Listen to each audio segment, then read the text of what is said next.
Well, hello everyone, and welcome to Ludo History. As always, I am Adam, and I am joined by Reed for more Bioshock Infinite.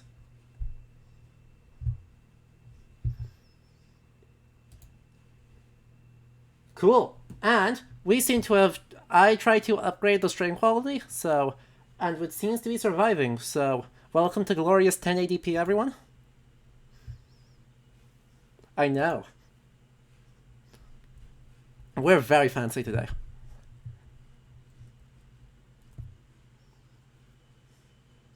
And yeah, big focus on today's stream is definitely going to be U.S. labor history. Uh, True. Very much so. Exactly.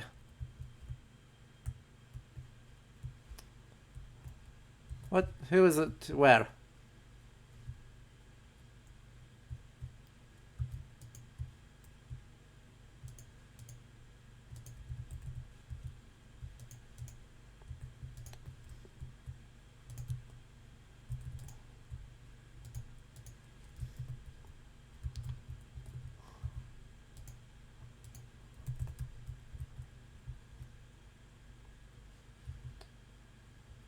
Weird. Give me just a second. We're gonna quick pause. I think I know why that is. Yep. Just a sec.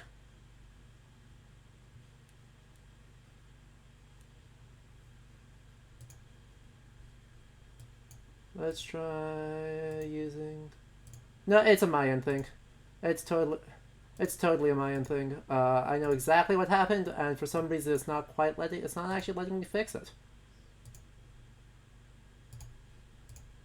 There we go. Let's try that now.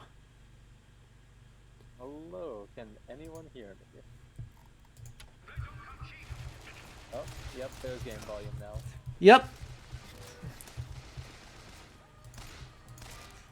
Apologies for that. It has nothing to do with me streaming on Discord. It has to do with my headphones died at the end of yesterday's research stream, and I forgot to switch the properties back to play through the headphones instead of through the desktop. Alright. Totally my fault. 100% my fault. You are quiet. Let's turn you up. Let's turn you way up, actually. There we go. Sounds good. I'm always happy with being louder. Be louder. There we go. That should be better. Chat, let me know if there's more technical difficulties, because that's on me. Anyway. Hope you're all doing well today, by the way, and yeah, I hope you're all excited to see how the game does the Vox. It does stuff. They've been building up as a good guy for this entire time. The entire time. Uh-huh. By the way, though, before we get into the next area, one big focus for this stream, as I mentioned before the technical difficulties, is labor history and the presence or absence. Oh, jeez. You didn't die. Oh, no. Well, problem solving. But when we think about this in labor history, one thing that is just really important background that actually showed up in the previous stream and that we missed is that 1912 is actually a really unlucky time to be coming to America to look for work, or in this case, not America. Because in 1913, a depression starts. And Oh dear. that goes until kind of early 1915, as World War I kind of starts causing a revitalization of the U.S. industry, but the steel and railroad industries actually enter a pretty big slump. And the game actually does reference that, sort of. Because if you remember, when when we first got into this industrial area, Fink said that there were no jobs available, and so we could see mostly Chinese immigrants standing there being very downtrodden. And very upset and worried about what that actually means. Understandably so, because if you're choosing to come to the U.S. expecting job prospects, and all of a sudden it's a depression or a recession.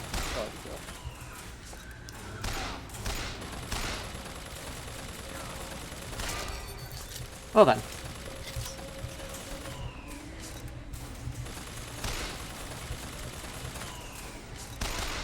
Just more shooting people, don't mind me.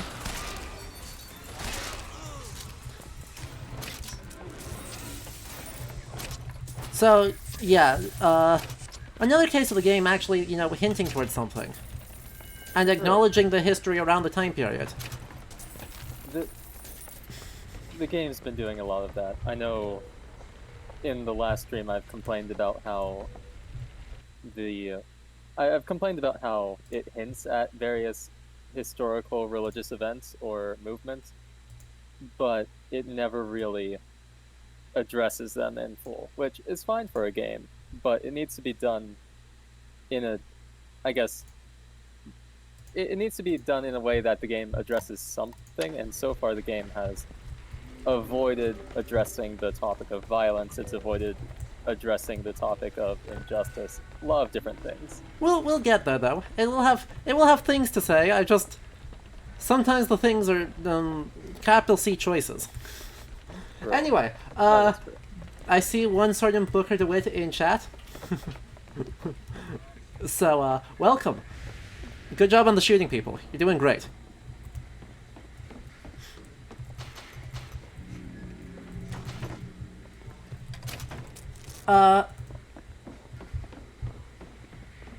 Well, right, the game yeah. The game mentions it, but never actually, like, no character comments, oh, it's violence is justified or violence is bad. The game talks about how Booker, everything Booker does ends in blood. But Freak. A girl who can bring dead men back to life. Whose only acquaintance is like we've mentioned Booker's guilt for a lot of past actions before, especially with like the massacre. I am not going back to that tower, it just no matter doesn't what make sense because they never actually address it, or Booker never expresses it, really. It's talked about, but it really feels disconnected from the player's experience. Yeah. Anyway. This is what they want from us. To keep you so hungry, you can't speak but to pay. To keep you so ignorant. Oof. That sweet, sweet cello music. To keep you chasing that almighty silver eagle so you can buy everything. The music in this game is so on point. It's so good. Oh, apparently I'm still quiet. I tried turning up your gain in the... Here, we'll turn you up a bit more on the stream side, though that will make the game audio louder too, but I did also try turning up your gain in Discord. It's just a little bit, they're saying. Yeah, you're still looking a little quieter than me, so... Okay. I don't know if you can turn up your gain on your mic. Let me try. Anyway,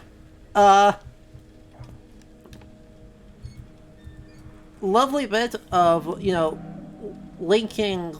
I mean, in this case, looks like specifically, black religion and black Protestantism with, why hast thou forsaken us?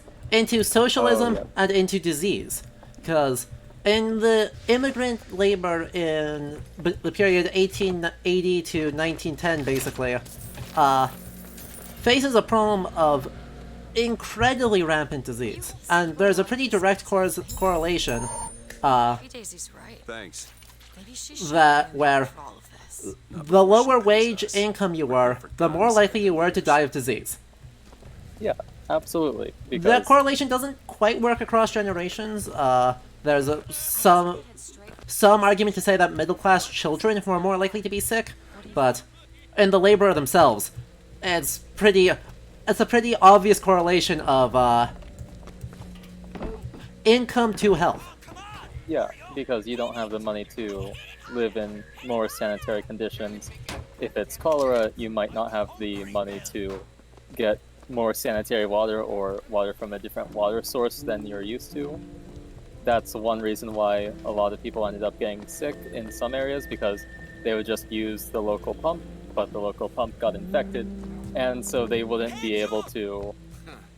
They basically were forced to have to use that water or go far away, which is very inconvenient for them. Okay, can I just give you... Hey, sir. Good lord. I lost track of him. I tried. I tried to give you money. I had money. Also, these guys were Irish.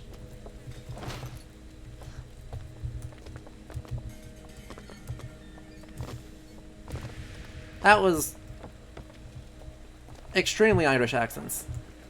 Yeah, Keep your guns, we need they're food. really Yeah. trying to show the lower class here, or at least stereotypes of the lower class in the U.S., especially in the 19th century, which was mostly Irish Catholics and new immigrants, which Yeah, they do simplify, right? They show, basically, the people of color here are, or the rather oppressed people here can be summed up as Chinese, black, or Irish.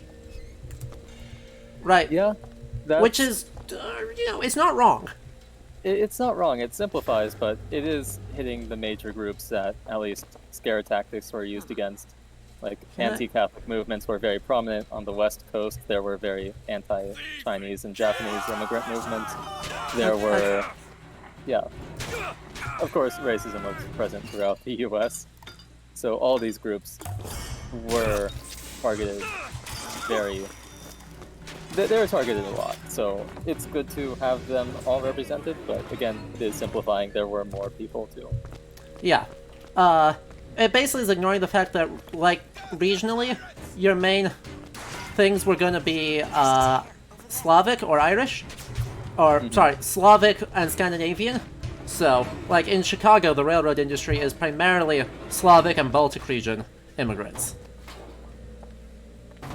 So... yeah, good intentions. Magic food.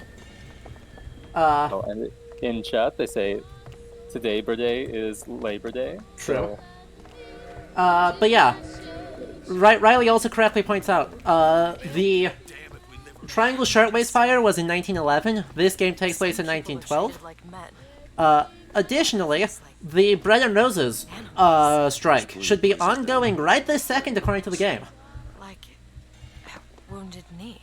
Yeah, like a wounded knee. Hey, look, another hint of actual regret, and hey, maybe imperialist violence bad. yeah, it's just they hint at it so much, but they never actually. We'll see. Right, it. we might have to say they definitely don't. We might have to see at the end of the game to see whether we think they actually come up to saying it. But Yeah. when we get to the end, because my Right now memories it are fuzzy, feels I'll like- admit. I only played this Can't say game that. like once Yeah. through before, so it's fuzzy. There. Okay, thank you. We'll just take that, but won't use it. Thank you. Heap. And I will say, since we saw it briefly before, we saw African American Protestant Christianity. After, well, throughout the 19th century, there was a long We're gonna have to get through an army Long, to get those tools. process of trying to Christianize both slaves and then African Americans, if they weren't already. By that point, by the Civil War, they definitely were mostly Protestant, and after the Civil War, they organized themselves into denominations, because a lot of denominations wouldn't let freed people in.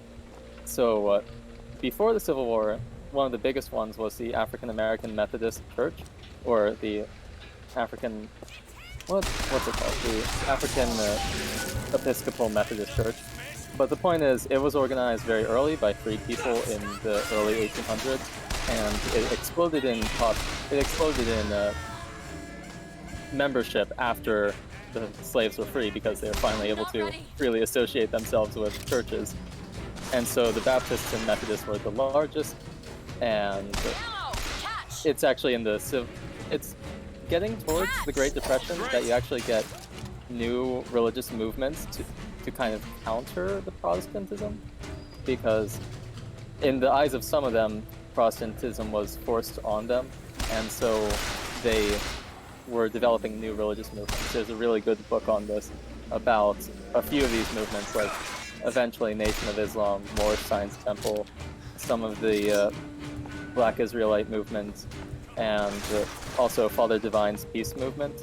All of those could be considered basically protest movements against the dominant Protestant religion in African American communities.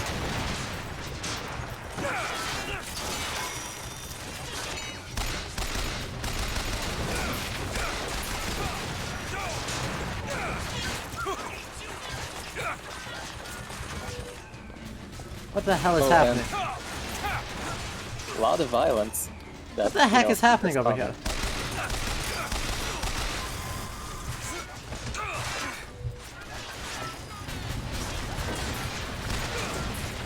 These are a lot of explosions. Also, a gun that isn't, you know, actually... That'll do!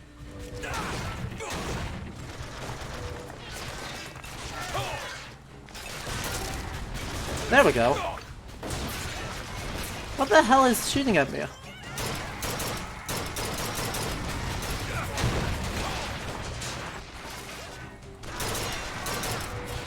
Oh, in chat it was brought up, what is the link between Islam and the civil rights movement? Because I know civil rights faces like Malcolm X were Muslim. So the Nation of Islam is one of the organizations that initially, reintroduced Islam to African American communities, because there were many slaves who were Muslim when they were taken, but it was reintroducing Islam in some ways. Of course, there is debate around, is Nation of Islam actually Islamic? I will not get into that, that is a whole can of worms, but it does carry beliefs that run counter to a lot of Orthodox Sunni beliefs. But with Malcolm X, when he actually went on pilgrimage to Mecca, he, on his way there and on his way back, he met with a lot of different people, and he actually left Nation of Islam and joined a more mainstream Sunni group. And so, at least to them, Islam was more egalitarian than Christianity, and they used it as a way of kind of, in somewhat protest to the dominant Christian America, but also as a way of freeing themselves from what they felt as historical oppression, because there were slave masters who forced Christianity on their slaves, and so to them, they saw it as reclaiming part of their past identity. Of course, things vary a lot. There's a lot of nuance here that I'm really trying to simplify to make it into a cohesive single statement, but Islam was it was a factor in the civil rights movement, and it was seen as a way of protesting and having a different belief system that allowed for them to advocate for civil rights against a dominant white Christian culture. You need this. Nice.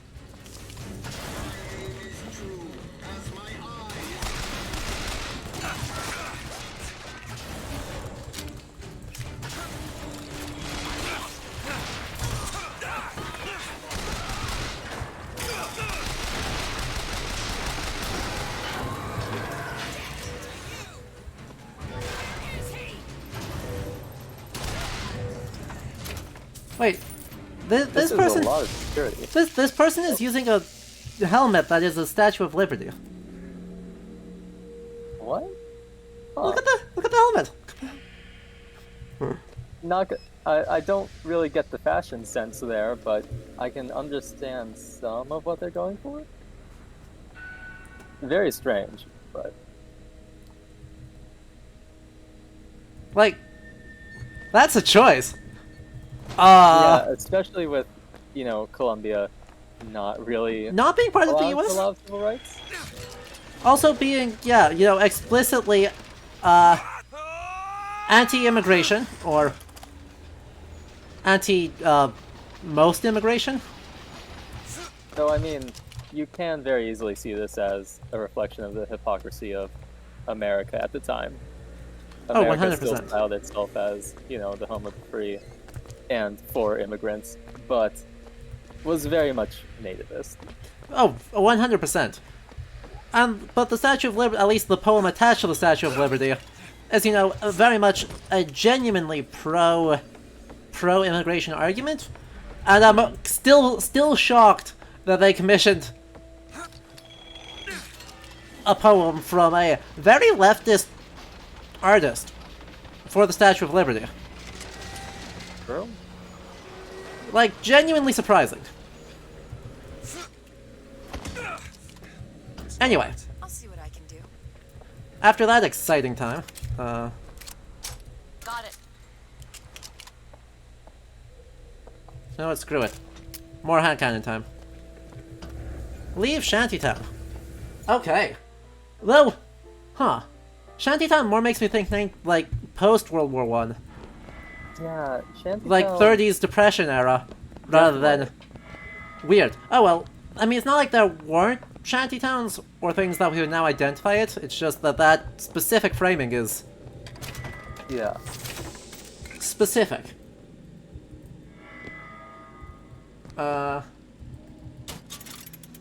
Anyway, old-time announcer voice time. Fitzroy spotted! Royal West Popular Leader Daisy Fitzroy, please local police. Exciting. Oh no, cower in fear. I dare you. Shock. Horror. The great prophet has foreseen her end. Only he can protect us.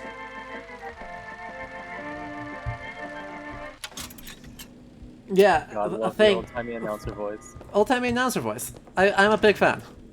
Oh, crap. Literally a police department. That was the headshot? Alright, well, who needs headshots? When you can just use not a deagle. There we go. Oh, crap. That really comes right up behind you there. My aim is true, as my eye is the prophet's. Done. Holy crap, this gun just mauls it. Yeah. Haven't found anything. Like, holy moly. Ammo, take it.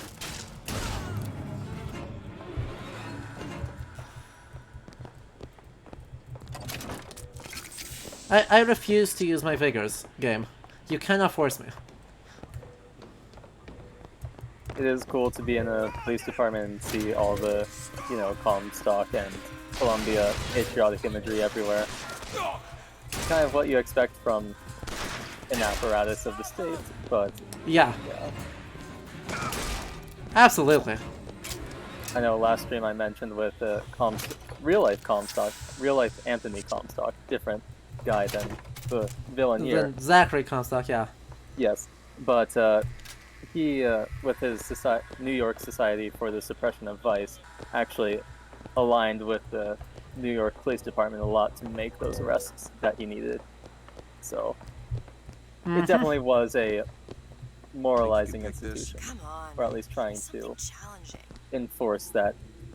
You enforce Stop. Victorian sentimentality. Yep. And More shields. Feel better already. But no hand cannon ammo. Darn. Oh, AC is rating the Columbia's flag a little low there.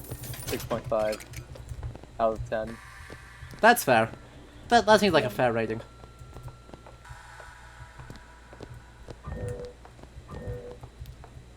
Anyway, very much World War One slash Boy Scout military, which is It reminds me of the Doughboys and all that. Yeah, I agree. But again, using very recognizable imagery, thanks in part to, you know, paintings like those of Norman Rockwell, being like, oh yeah, this is totally what that whole aesthetic of the nationalist soldier, very much an Americana sense of what that looks like. Absolutely. It's great. it's Big fan. somewhat unsettling how recognizable some of these some of these symbols are. But I guess that's the point of investing these symbols with so much. I guess I hesitate to say power, but Now I we guess just have to get power. them back to the Vox. Then we get our airship. Yep. A hairpin lock, yeah. Elizabeth, I'll give it a whirl. Also, Booker, you act like this is the same Daisy Fitzroy who will just give you your airship. Come on. Who are we really helping by getting guns for the Vox? Yeah, Mafia? they really wait. should have learned at this point. It's Daisy can make a change, can't she? Make things better for the people here. sure. Well, Booker seems cynical, but Elizabeth, who are we really helping? Did you just go through the same area I just did? Did you just go through the same shantytown? Where they are literally starving and are suffering from obscenely low wages. Factory efficiency went up 37%? Well, that's an exaggerated number, but there was a substantial improvement of efficiency between 1900 and 1912. And then there were huge strikes, because with the improved efficiency, the Bread and Roses strike, which is ongoing at the moment the game takes place, which is, the game nominally is I think July 1912. But starting mid-January 1912, an entire town worth of textile workers goes on strike, and they are largely immigrants. The 3 people die in the strikes: an Italian woman, a Syrian man, and a Lithuanian man, all killed by police.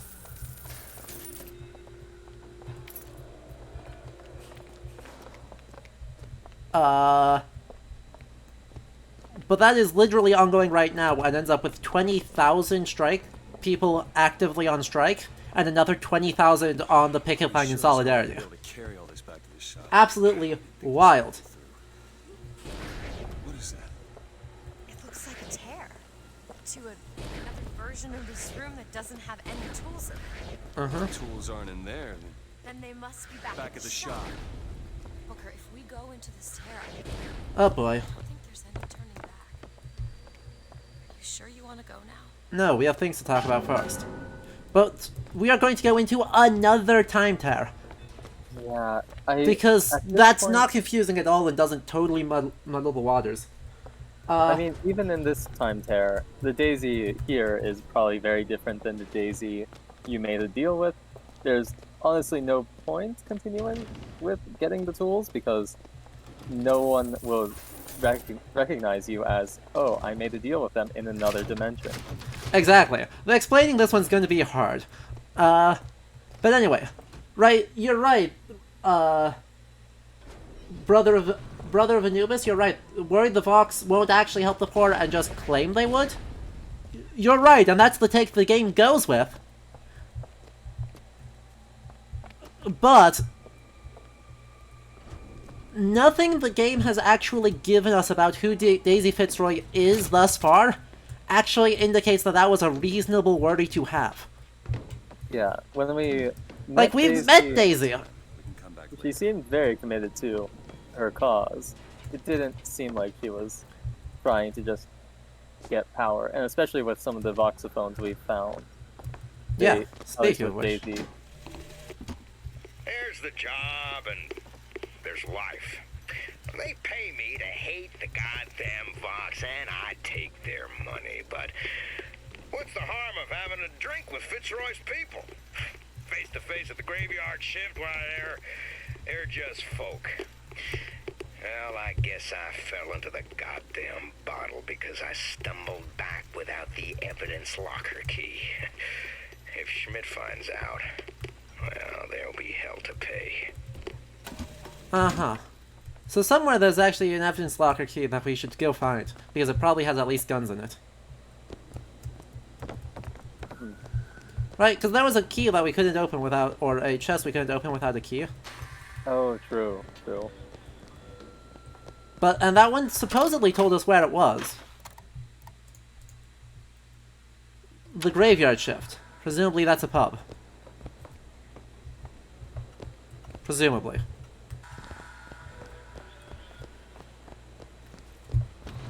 Don't know where that pub actually is, but it's somewhere. So we'll look for it for a little while and might find other useful things. Baha in the chat also points out if they had power, they can just steal another blimp and ignore the whole Daisy quest line. They could! That You is are- accurate. There are a lot of blimps. There's not only one airship that can get... Leave impound. Sure.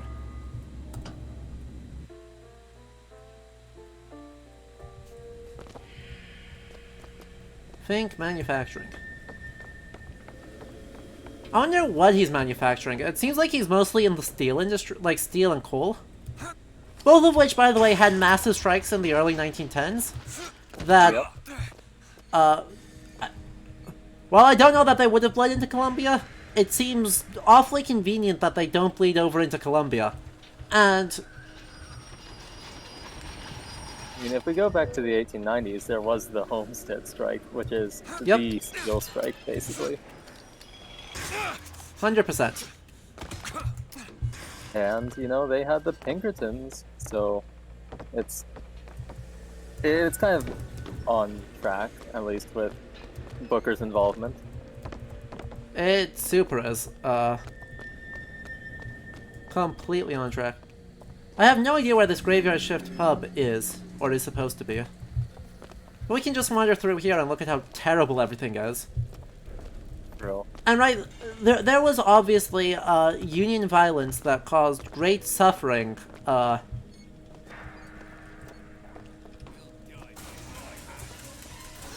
What? No.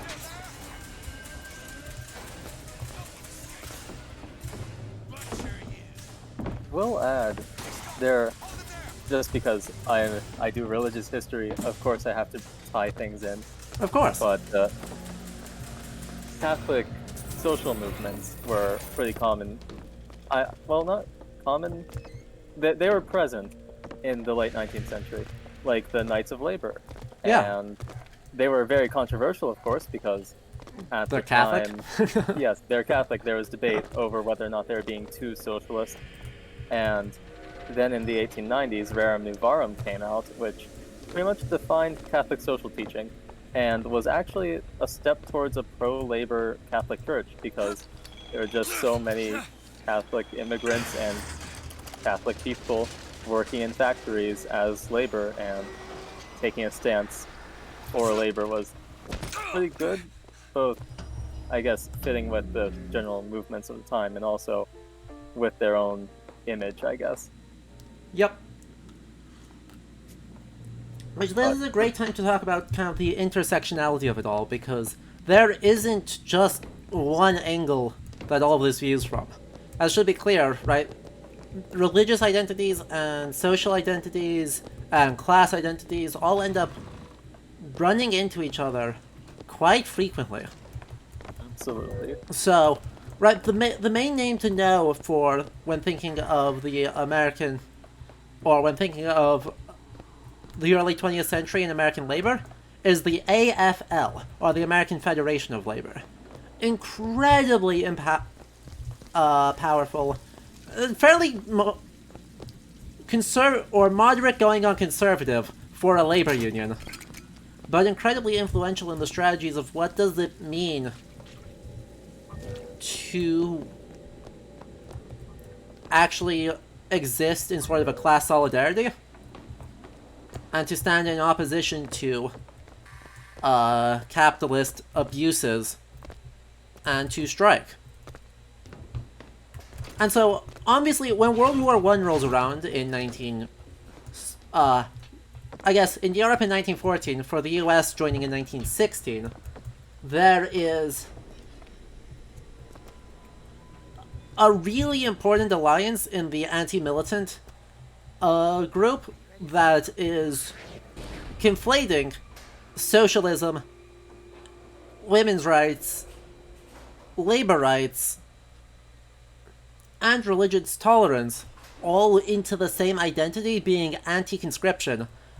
There's a huge base for it in Seattle, and that's one of the main places that it sort of... Hey, please work. Elizabeth? Let's go. So... Yeah. There isn't just one entity here. Race relations, pro-immigration, pro-labor, all are the same identity. Come on, let's head back to the gunsmith and finish our deal. Ooh, we have a new That gun. airship and well shut of this place for long. Booker, if the Vox get their weapons, there's going Yeah, to be a especially in revolution, just like Les World War Miserables. One, a lot of These things people are on gonna the have home front, better at least lives. in the continental U.S., a lot of religious groups organize themselves to either support veterans or to support the struggle abroad, or just to be pacifist and anti-war. A lot of people, that's when a lot of religious organizations started organizing themselves, sometimes across denominations, where more ecumenical movements emerged, but the ecumenical movements were more in the missionary effort, but that's a whole different story. But the point is, World War I got people more organized, and it's around this time that various social groups emerge to try and help ease both working class issues and later on act as a social political bloc. By the way, Elizabeth said that there's going to be a revolution just like Les Miserables. What? I question whether she finished the book. Yeah, the book is. I mean, massive. I don't blame her. The book's like 900 pages long, and Victor Hugo has a bad habit of rambling. But like, But consider. did she finish the book? What if she opened the tear to go and see the musical Les Mis? That would be It's different. nice, but also doesn't have a happier ending. Yeah, it doesn't. No. Doesn't have a happier ending. Daisy, what do you have to say? In the chat, this was from a little bit ago, but someone said that Catholic social doctrine eventually gives rise to liberation theology, right?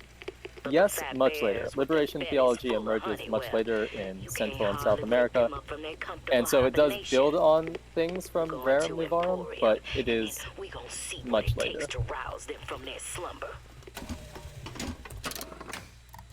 Okay, Daisy Fitzroy. Since we were not able to there's no way to subtitle the voxophones, which is the dumbest design choice ever. It is. But before the first flame, you see them possums and squirrels run through the trees. They know what's coming, but the fat bears with their bellies full of honey, well, you can hardly wake them up from their comfortable hibernation. We're going to Emporia, and then we go and see what it takes to rouse them from their slumber. So, hey, infinite universes, Peter. Infinite. Also, hang on, tears do not correspond to the same location, because the one that goes to 1980s Paris. Off of a picture of Paris.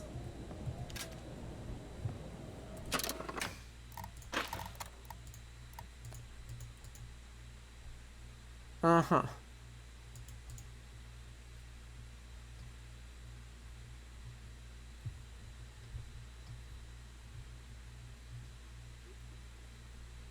See, she ain't left for more than player. Uh-huh. So, Daisy Fitzroy's background appears to be that she happened to get, happened to be the person to discover Lady Comstock's body after her probably suicide? Suicide and or murder? And or murder. And just happened to be the one to get there and forgot to get the heck out. And then they did a racism and accused her of being the murderer. And then being on the run... Daisy's moved these people. Things can change for her, and we can be a part of it. I don't want to be a part of it. Once we get our airship, we'll be well shut of this place. Yeah, Booker, I'm with you on this one.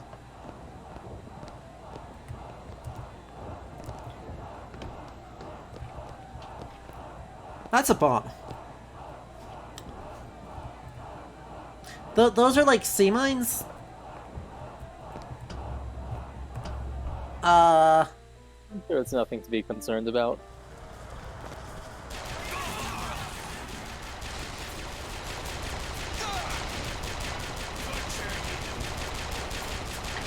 Hi, we're friends. Also, these guys are dressed like they're killer clowns.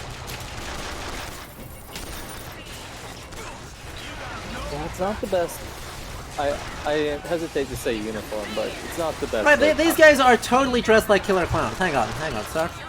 Sir, stand still so I can look at your killer clown makeup. Yeah, it's just red paint on their face. I think. It is. Get back here! The biggest sin of all. The mother of all.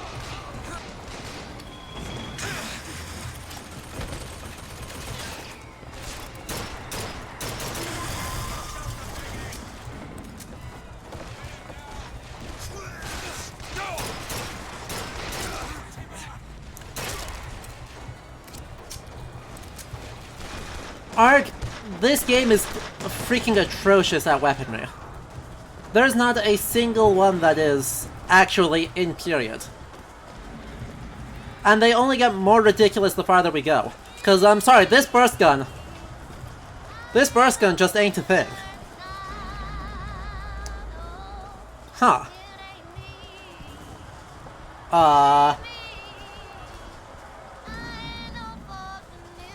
Oh, okay. So I was just looking up what I mentioned before about during World War One, different religious groups organizing, and Yeah. so it was the National Catholic War Council that eventually became the National Catholic Welfare Conference, and of course this is World War One and after, so a little after this timeline, but it's around the same time that they start adopting Burned down the Hall of Heroes. at least the quote says, a reform in the spirit of both labor and capital. So, trying to reconcile those two. Two memories in the same Booker, place. come back to me. We're going to find Daisy Fitzroy. And we're getting out of here on the First Lady. Let's go. Let's go. Love all these revolutionary posters. I know. Super communist. Right? Made them real quick. Super By communist. the whole red scare thing. Yeah. So they just did a murder. But, you know, here's the problem. The game really wants me to be like, oh, is this a good thing? To start questioning whether or not this was actually a good thing, as they just did in execution. You've just been The murdering problem is the that same Colombia fucking people. sucks. Yeah. One, Colombia sucks. Two, you've been murdering these same people in other timelines, dimensions, whatever. It's not like these people are especially bad. You've been doing the exact same pretty much so far. Yeah. Yeah. Do we have a mask? Can we pretend it's pandemic times and wear a mask? Please? Please?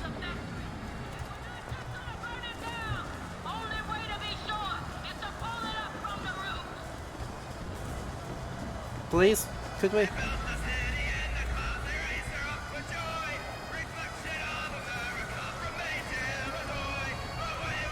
Catchy tune. Big Yeah, I fan. don't know what song that is, but I'm really vibing with it.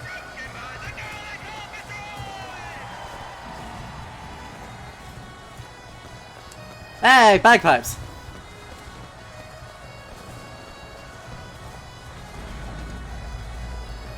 I'm aware that there isn't a pandemic until 1919, but can we wear a mask anyway? They're for fun and function.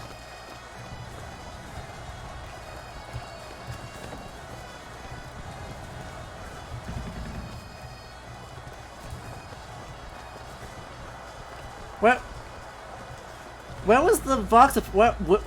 Peter, where was the sad Foxophone and where was the bar? I saw neither of these things. Down the stairs.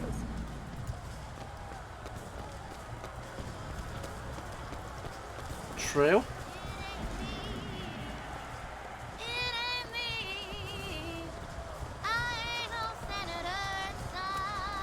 I see nothing.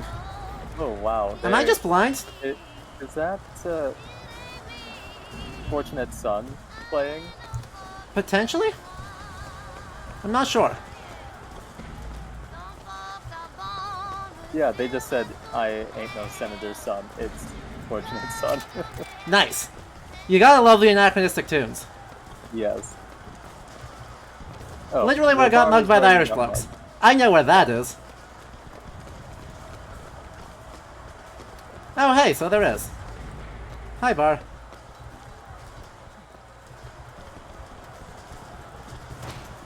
Actually, this is why I stole stuff from the Irish folks. I got mugged by the Irish folks down there.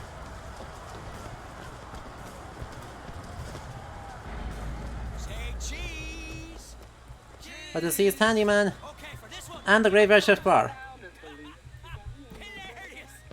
Not that I see the voxophone, but...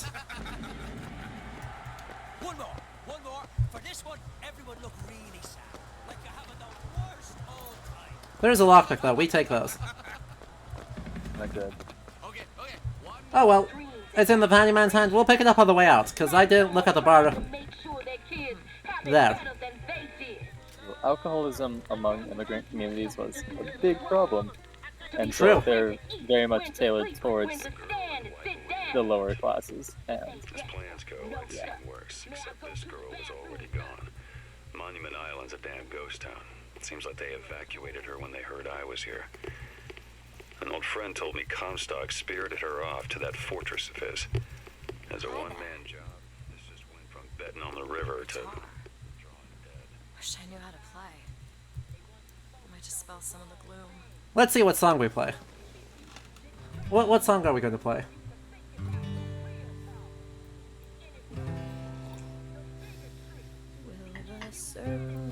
Oh! Okay. Nice. That's not subtle. No? Absolutely not. But, But I mean, it fits. yeah, this song is actually almost contemporary to the game, isn't it?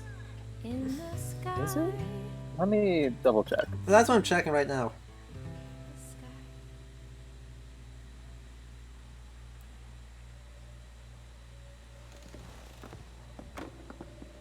Yeah, written in 1907. Oh, wow. So it's actually contemporary to the game, and directly could be read as referring to Columbia? Could be.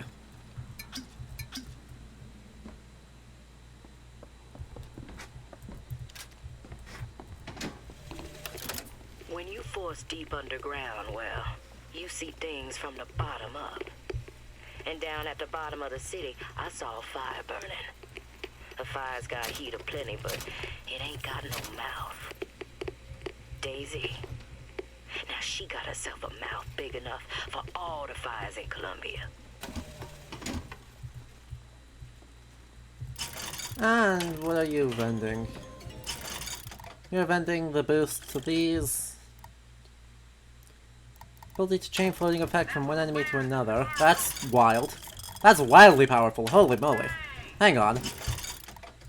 That is a very good upgrade. Not that I use my vigors literally ever, but also I just screwed myself out of getting the boosts on the Vox weapon, or actually, do we have any of the Vox weapons yet? RPG, shotgun, sniper rifle, clip increase. Yeah, okay. There's actually no... Ammunition, weaponsmithing. Wow. There's no Vox weapon upgrades yet. And there's the sad-looking voxophone. Samuel, when the spells of anger come, I want you to play this recording and remember that I am the proudest woman in Columbia to have been your wife. They said your soul was choked by the fumes in that metal box, but this I do not believe. Aww. And we shall meet again on that eternal shore. Both of us whole and smiling.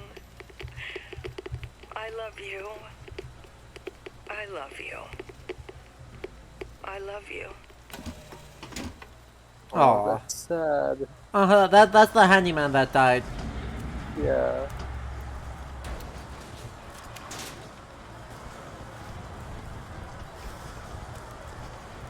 So, you know, small moments of humanization is good, but here's the kind of problem. When it comes down to Right, most of the people that we've been killing throughout the game, and most of the violence we have been inflicting throughout the game, until very, very recently, has been between people that are actively upholding and voluntarily bought into an incredibly racist regime that is founded on horrifying amounts of oppression. I'd cut you in half.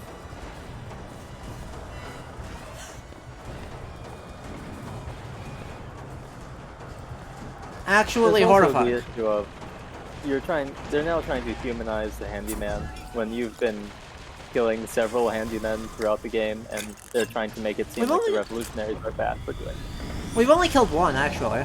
Really? I could have sworn... The one beat us up earlier, but we only killed one of them. Okay. Oh! So, yes. Press to lunge at enemies, delivering a tornado blow.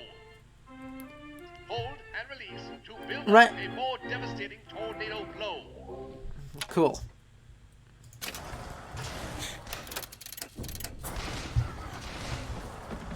Now then, what have we got going on here?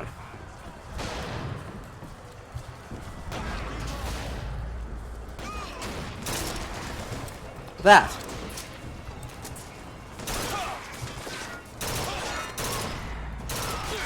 God, the recoil control on this is a mess.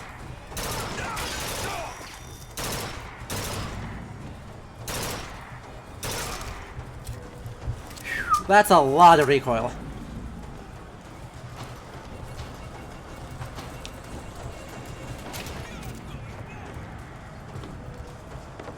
Go ahead. Okay. Ow. Crap.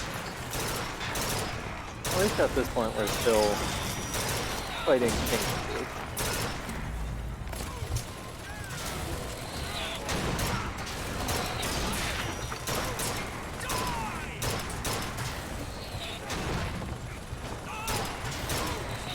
Ow. Ow. Can you give me anything, Elizabeth? Elizabeth, seriously. Literally any help would be cool. Oh! Interesting. Mouse? Hello? Oh? My mouse disconnected arbitrarily. Glad that didn't happen during the fight. Unfortunate. I know. The Vox weapons are terrible. I hate them. I hate the Vox weapons so much.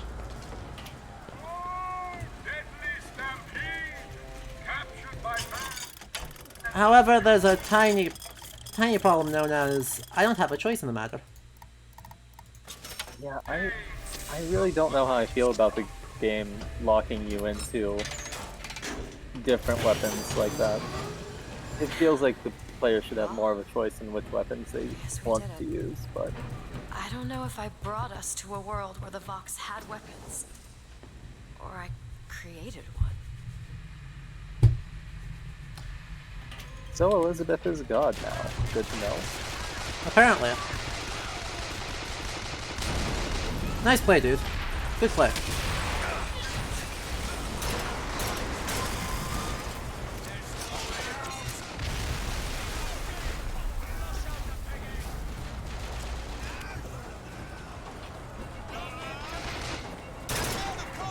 Oh, that guy was an ally? Oops. Glad the game gave me literally any warning on that, but... Oh well. And yeah, Well, I Peter, do, let me oh, just... sorry. I did just want to clarify. I am not saying that the abuses that the Vox Machina are about to inflict are, good or justified, or that this is the only way things could have been, and the game is correct in showing this, and,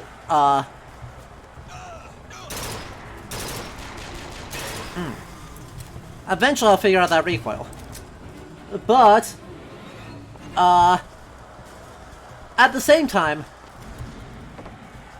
I am simply saying that its message about what is and is, or rather, its attempts to make us feel bad about the violence are undercut by the world that it has created, in which pretty much everyone is an active, willing participant in the aforementioned oppressive systems.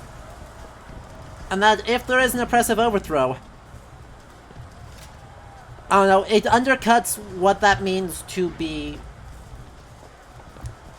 Yeah, it undercuts what that actually means, does, and feels like. No, this is not what I meant to have happen. Elizabeth, They're Yeah, dead. personally, come on. personally at least, I am a very non-violent person. Violence is not something I would ever consider. None of it. But You just opened the door to the this message world of this game stuff. goes for, in very selectively condemning certain kinds of violence, while not addressing others, is a little iffy in my mind. At least, if they're trying to go for a character-driven game, they don't address the faults with their own characters, but instead try to address the world around them. But even in addressing the world around them, they don't really go fully into it. Yeah, I feel like they try to condemn Booker and all the contingencies that are around Booker, but then they don't. I don't know. This is the most. This is the most characterization Booker DeWitt actually gets. These Vox Populi, and for irregulars, I will say they are loaded for bear. Problem is, I gotta help them with their damn revolution first. Then we take Comstock House by storm. I do that, I get the girl.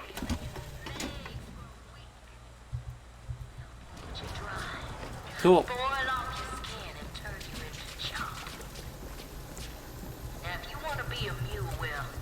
Exactly, right? It's not even our... The Booker we get characterized is not even ourselves.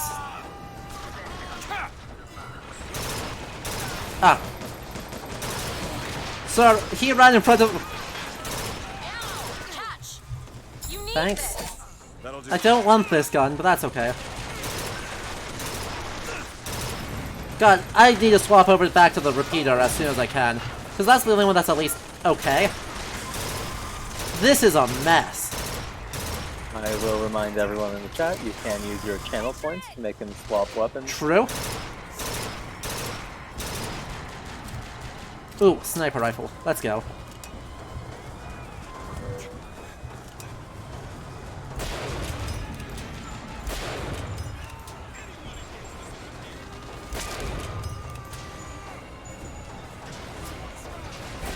It's also circling back to social issues with reform movements in the late 19th, early 20th century. The whole social gospel movement, which I will say was still a mostly fringe movement. People try and make it seem like it was a mainstream thing. It was still fairly fringe, and was never quite the majority in any one denomination. I've seen people argue that the social gospel movement was part of a entire denomination's theology, and it's just... It's a very cool movement. It's just somewhat overrepresented when talking about it, and do not think it's the majority. But it is a cool movement that tries to apply at least biblical principles of reform and labor and things like that to American society. So they're anti-corruption and anti-machine politics, and they try and implement labor reforms, but with varying success. At least various different people with very different ideas of what they should want. Like Josiah Is this an Strong untextured box? Why is that? Why is there a door into an untextured box? They really weren't expecting me to go there. Apparently not. Oh, now you just got destroyed an entire Zeppelin. Great. Note, we are not going to use this particular Zeppelin to take care of our problem. I mean, it would be difficult to pilot that thing, but like you can do it because crap. At least you were piloting the other airship just fine. Can we get higher? I would love if we could get higher.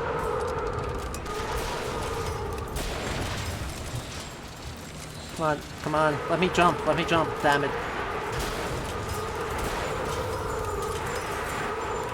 I'm not sure you can even get on there, at least.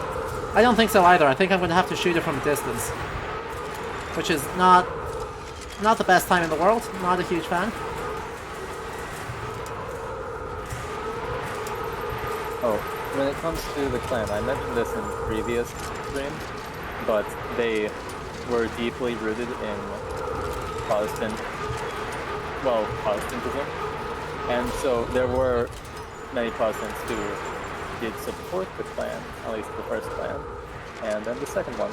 But how broad was the range of the different Christian denominations at the time? It varies to some degree. There are a lot of denominations in the US at the time, and so depending on which one you talk about, it varies. Early evangelical groups sometimes weren't as politically motivated because they saw the politics as sinful, and so sometimes they'd just stay out of it. And then, of course, things changed as time went on. The Catholic Church had a huge debate over whether or not bishops should be involved in politics.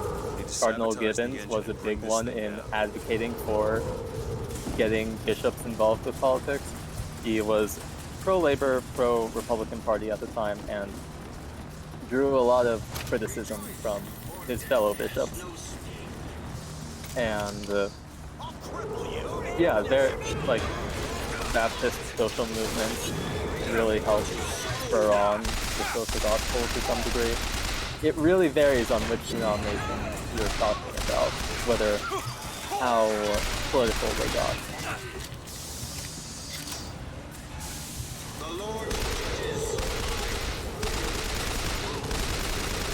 But at least in there was some ecumenical movement in at least 1908, if I'm remembering right, and a bunch of Protestants came together to form the Federal Council of Churches in the U.S.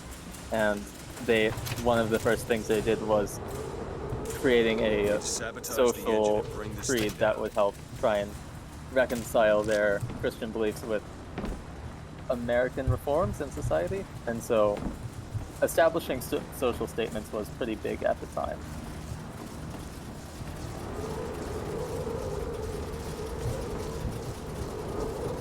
And then look, Brother Renubus, I hear you that stealing the airship that's being shot at, given that this is probably hydrogen fueled, is maybe not the best idea. Is it a worse idea than whatever the heck we're actually about to do? Is it hydrogen filled, or are they doing something with the quantum particles? Are they doing quantum bullshit? Before? They may be doing quantum bullshit. Yeah, because I can see that quantum bullshit is an option. This airship might... I mean, it withstood a lot that a hydrogen airship probably wouldn't, but... Take this! Thanks! Here, Ooh. Oh, we are in the Vox Revolution alternate universe. Yes, we have gotten into the Vox Revolution. So, Multiverse 3? Multiverse 3. Yes, I think so. Don't apologize for baking a cake. Cakes are good. Cakes are better than this video game. Oh shit. Yeah. Cakes are amazing. Good job.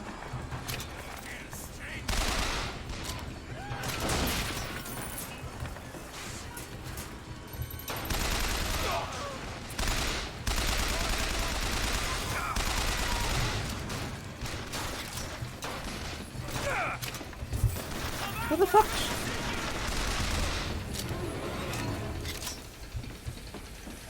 Again, why are we so committed to this freaking gun deal? Oh well. I don't understand. Like, just go get another airship. Any airship, honestly. One that's not being shot at, preferably, but...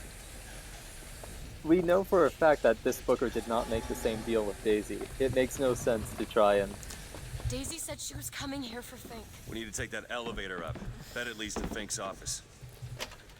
Oh boy. Oh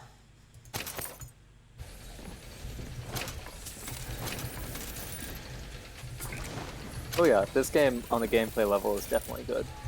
I assume, because I'm not playing. I'm just... It's okay.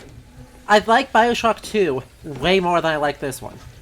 I think this game plays better than Bioshock 1, but it plays worse than Bioshock 2. By a healthy margin.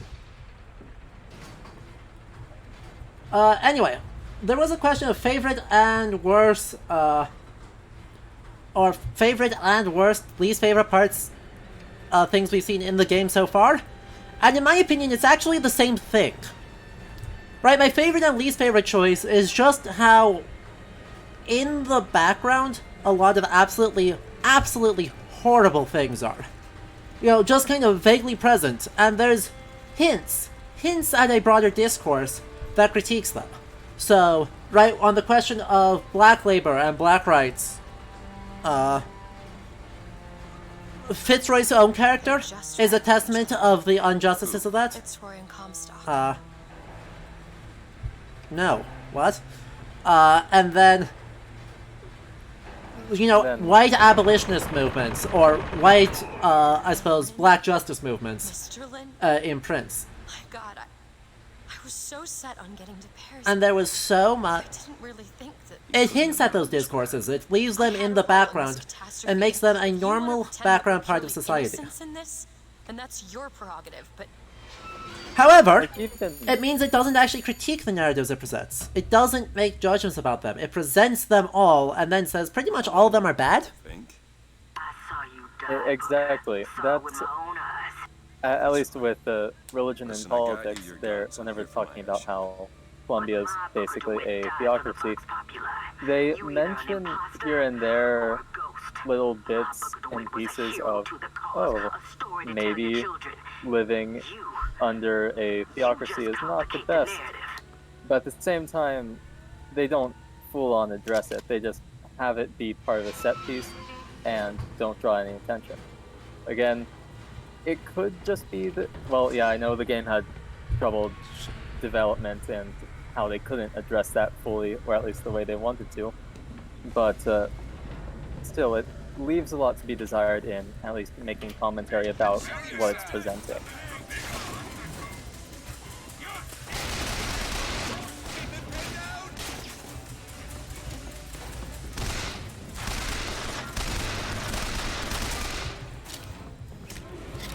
Well, because for some reason this is still a thing that we are trying to do. We're still trying to claim the airship. But I'm pretty sure Daisy in this timeline wouldn't even have the airship. Why is this still a goal? I'm not persuaded that she has the airship. That's burst gun damage. I don't actually like the burst gun though, so once my mouse reconnects. I'm glad my mouse hasn't disconnected at any time that actually matters, but this is very strange.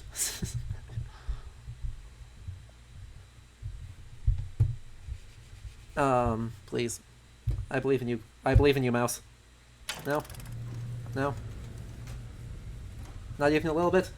Darn. There we go.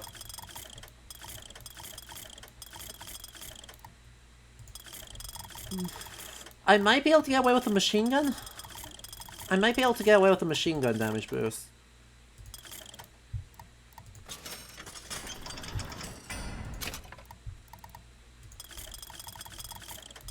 Yeah.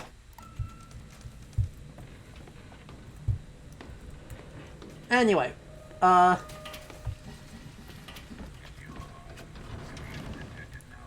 So yeah. Right, that's kind of my thought on it, is that it is simultaneously super cool that they are normalizing it to enable a lived experience. However, in so doing, they end up alighting a lot of the debates and privileging certain perspectives that are fairly, you know, white liberal milquetoast is what I would describe it as. Not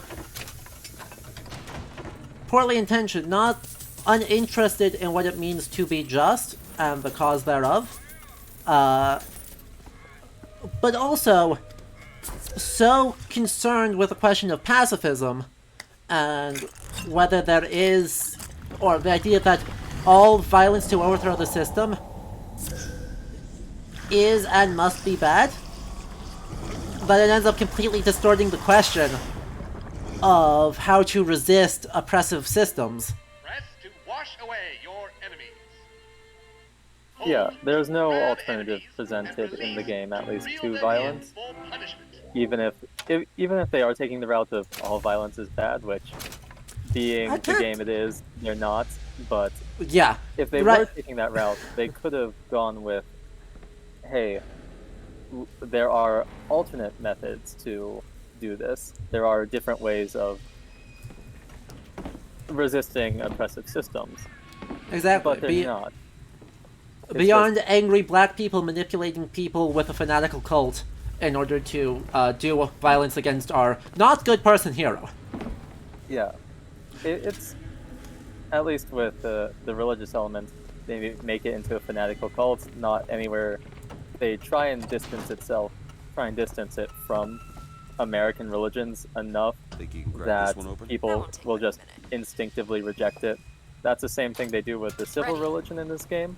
They show statues of the founders as like saintly figures, and well, which is no different than real life, but they do it to the extreme in this game, to the point where people instinctively say, oh, that's so weird, but they don't actually have people questioning how we treat these figures.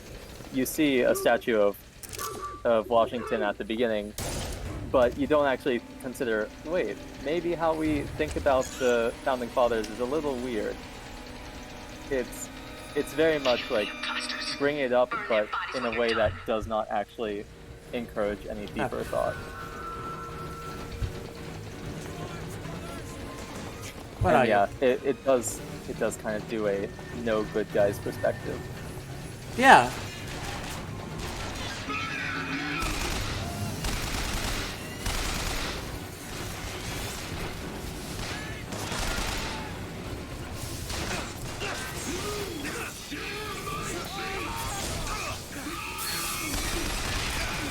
Ah, crap. Bye. Bye. Oh, did you not actually die from that? Darn.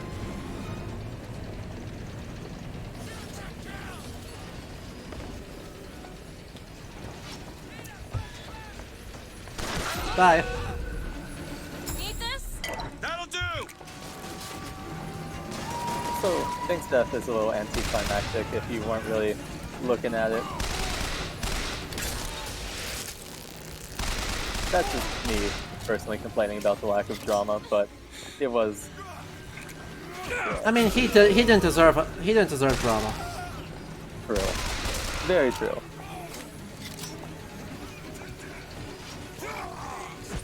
No. Bye. Sir? Sir. That's all I have right now. Elizabeth,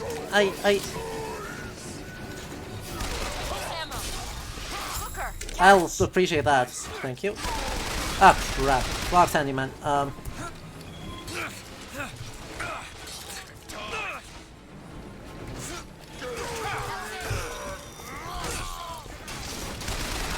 is very nice to just yeet them off the edge like that. Isn't it? Feels very good.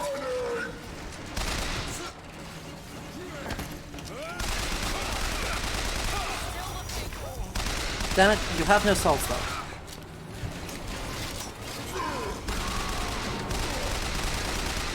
Salts, catch! Ah, damn it. Take it!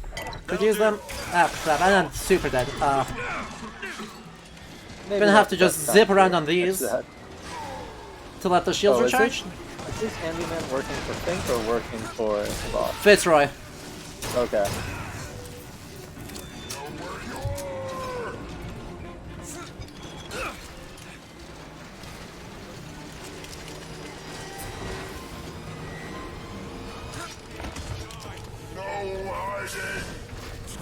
Ah, crap. Not what I wanted. I needed health. I needed health. Thank you. Rip.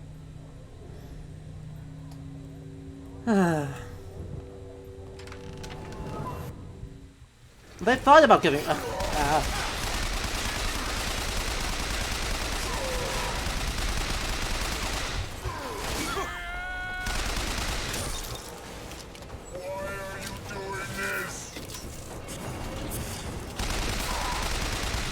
Ow. There is no way to dodge that attack.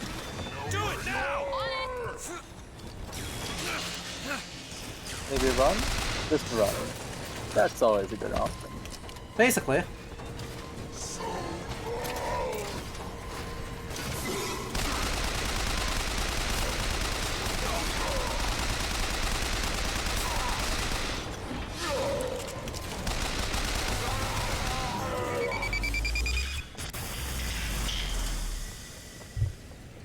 Well, that was exciting. Wait, seriously? A dim corner? They actually did that? The comment there was they used Photoshop. I don't know what the word for the header design thingy is. But yeah, Fox News used Bioshock Infinite material. Which is grim? I find it both really funny, but at the same time worrying. But grim. Yeah.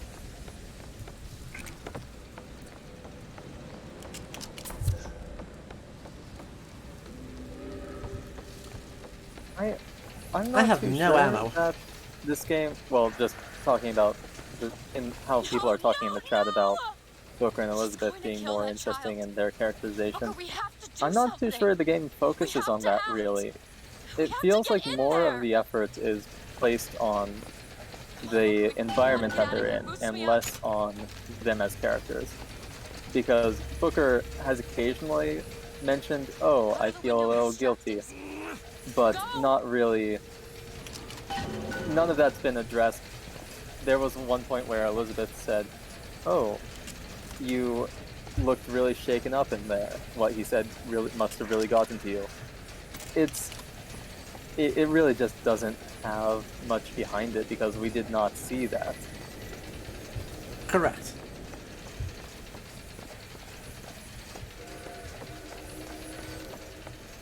We saw absolutely okay. How do you open the door? Will you open the bloody door? Hey. Knock knock. Guess what? I killed like 40 of you guys. Is this your movement, Daisy? This is what needs to be done. You see, the founders ain't nothing but weeds. Cut them down and they just grow back. If you want to get rid of the weed, you gotta pull it up from the root. It's the only way to do it.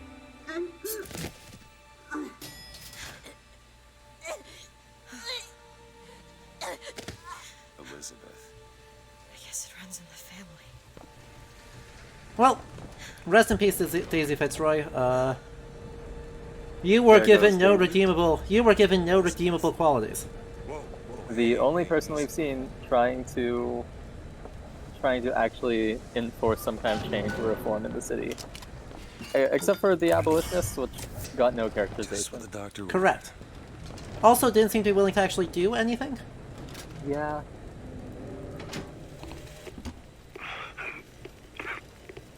Oh, hey. Fitzroy, you win this fool war. You send this to New York. They ain't getting the girl. Whoever they are. Maybe I did right by you and the Vox. But in the end, they don't square anything. Anna, I'm sorry. Well, Somehow, the one airship we needed is right here. Look at that. Our mission was totally worthwhile. And It all worked out. accomplished literally anything.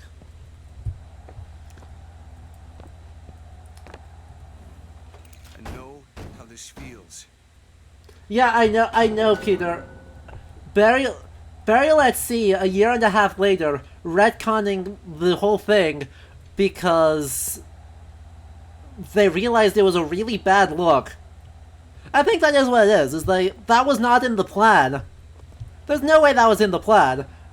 That was 150% a recon because they got called out on it being an awful look.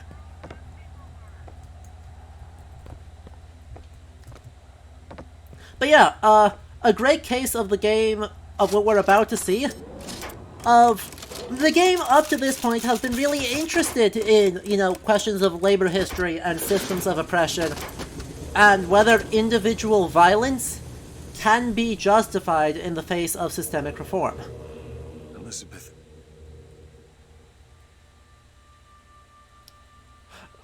The game is about to stop being interested in that. Yes. Listen, How do you do it? how do I do what? Forget. How do you wash away the things that you've done? By the way, best design for Elizabeth right here. Just learn to live with it. So the moment of truth between us. New York and Paris. I do like this moment. Songbird! because it is- Songbird! Songbird! Uh-oh! I do like this moment because it is a moment of actual characterization and reflecting on the violence. But then that just doesn't happen really ever again. At least as far as I know. Again, I only know like the vague outline of what this game is, or where the plot goes from here. But what I do know is that you do keep fighting enemies and killing, so it feels really weird to have that moment of reflection and then nothing change or anything relating to that. That's not it. Uh-huh. Is. Try again. Hold on. Here you are. Booker! We've got to stop them! No, that's the E. No, Booker, that is hurry. certainly it.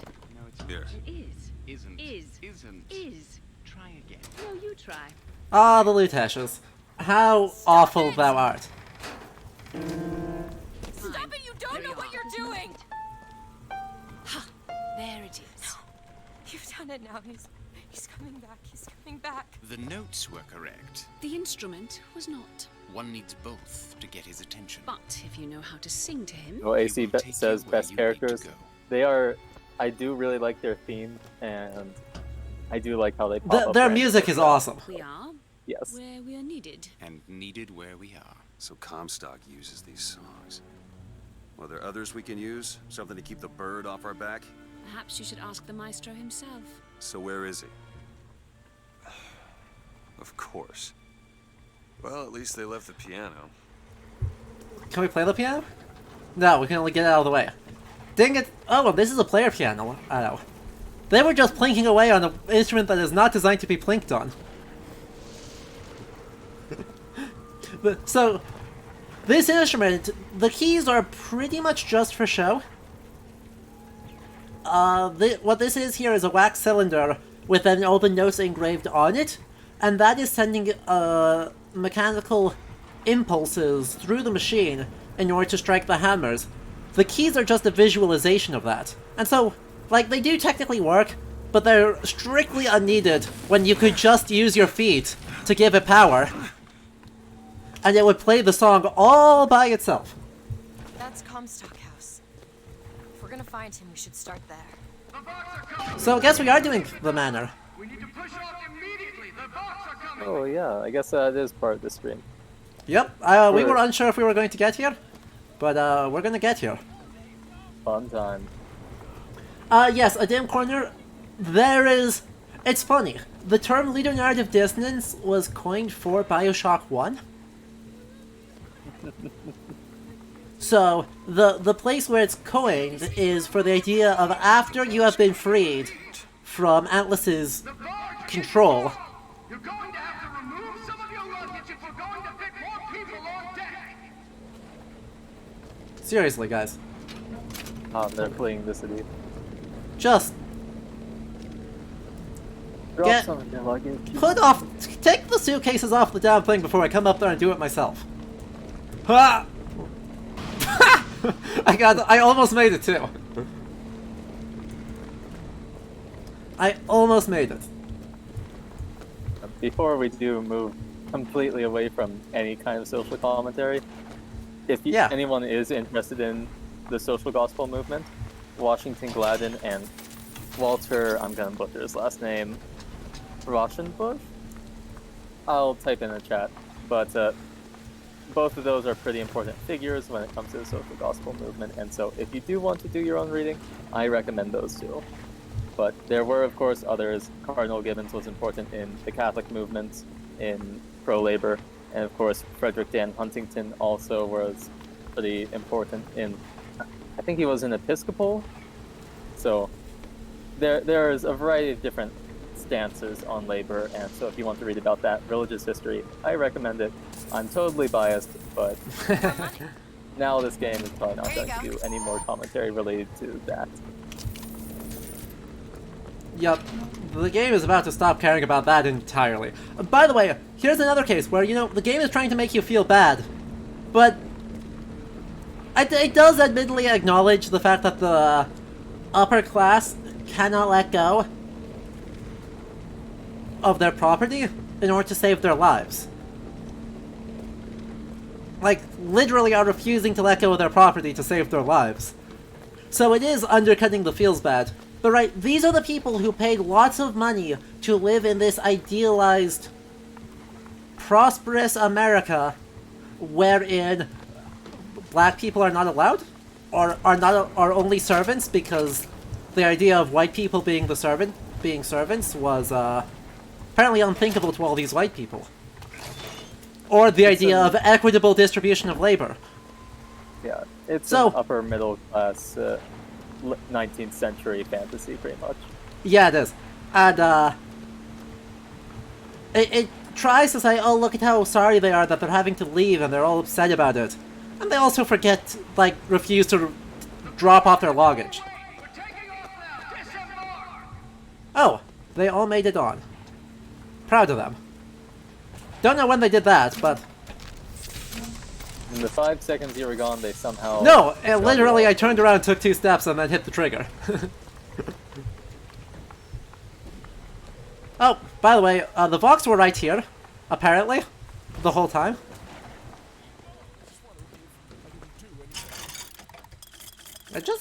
Whatever. Oh, they got on there fast. Yeah, they did. Purchase that. And then damage boost there. Let's purchase that. Not that investing in the carbide is good, because there won't be any carbides in the endgame. But... Again, not quite keen on that kind of game design where you're very limited in what you can use, even though they're giving you the option to invest in other things.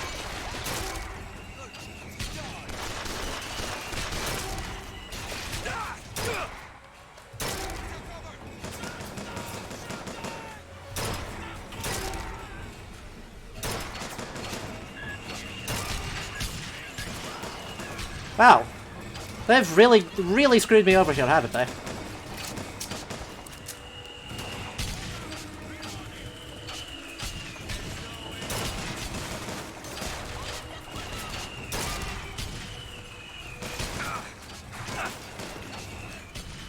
Where the hell are they? Fine. More shooting. Anyway, alliterative dissonance was actually invented as a term to refer to the idea of the moment when you're freed from Atlas, and it's like, hey, suddenly I have all this power to do all sorts of things. And then you're just following Tannenbaum's orders for the rest of Bioshock 1. Now, I actually don't think the game actually has that problem. I think the game does a good enough job on motivating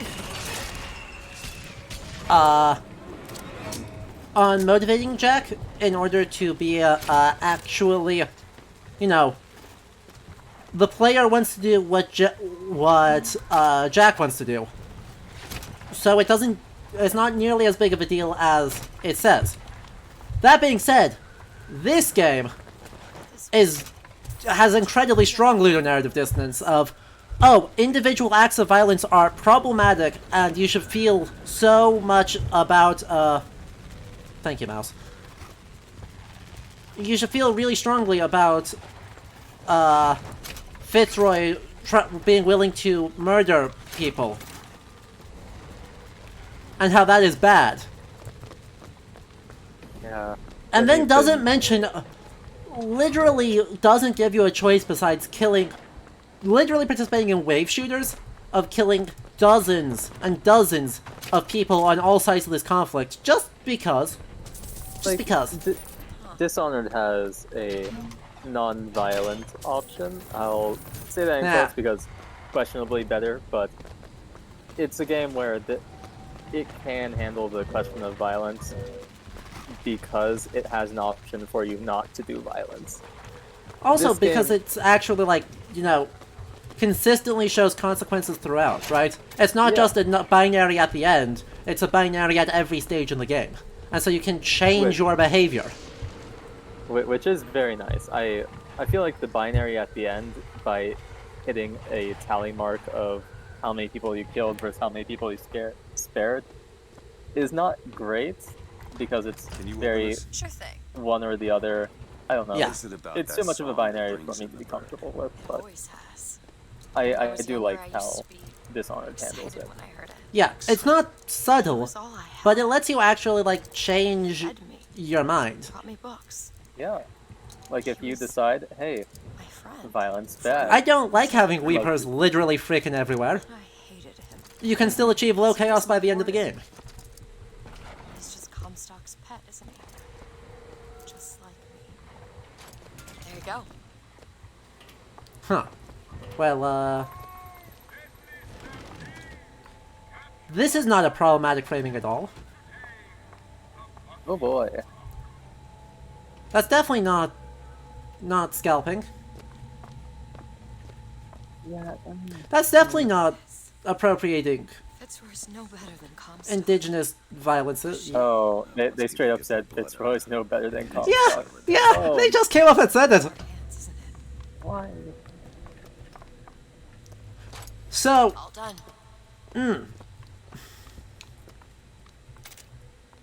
Let's be clear. Scalping, bad. This is non-controversial. However, it also is an indigenous form of social warrior positioning. So, an act done by, I think it's an Apache are the best known for it, but that could be done by several different indigenous American tribes as a way of sort of determining warrior status, a way of proving valor comparable perhaps to headhunting in a medieval Irish context, or just social killings in a more broadly medieval context in general. But this is not indigenous people participating in the scalping and display of elite figures, despite there being, like, no indigenous people involved here. Yeah, and I don't know. I feel like, of course, scalping's bad. What Fitzroy's doing here is awful, but the game designers had the choice to make Fitzroy this bad, to make this how Fitzroy acts. Mm-hmm. They really could have gone a different method, or any other way that would make more sense. Shit. I don't have mouse control right now, so this will be exciting. I do not have my mouse. Are they avenging wounded me? There we go. I don't think they are, but because the game doesn't really connect it to Wounded Knee, and at least Wounded Knee, they never really correct the assumption that it was a battle and not a massacre. Yeah, they never do. They like Booker hints at it, but they never actually come out and say Wounded Knee was not a battle. And the commendations gotten for it are wrong and atrocious and appalling. They kind of need to do that in order to challenge the highly distorted mnemonic narrative that the game provided as to what the heck Wounded Knee was and is.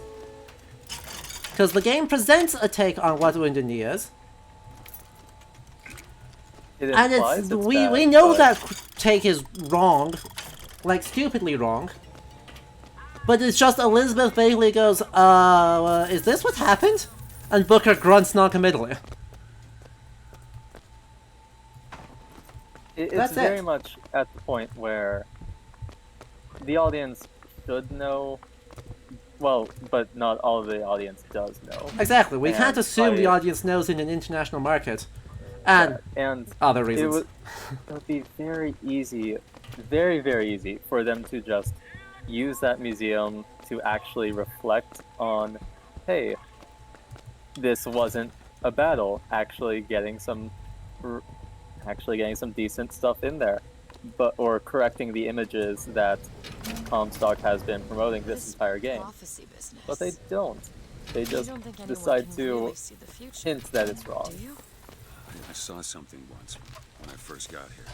Yeah. Oh. If you want more context about Wounded Knee, we talked about a lot last stream, so you'll definitely find more there. Yeah, but the short the short of it is it's an 1890 attack by the 7th Cavalry Division of the U.S. upon a Lakota settlement. Go ahead. You bet. Yeah, U.S. Army murdered a bunch of people. Yeah, 250. It was mad. Really? That didn't kill him? Fine.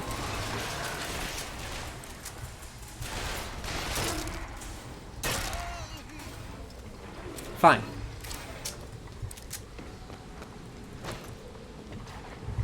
But yeah, you know, 250 deaths, less than 100 of which were men with warrior that could be interpreted as warriors. There were very few guns at the settlement, and most of them, when the US cavalry said drop them, they dropped them.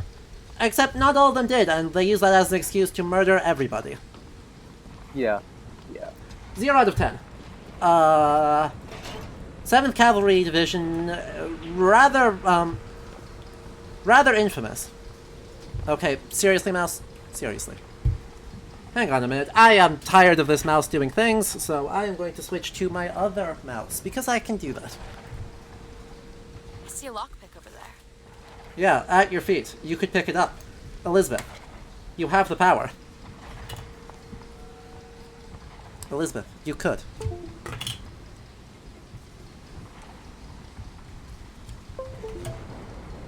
No? No, she chose not to. Okay. Well.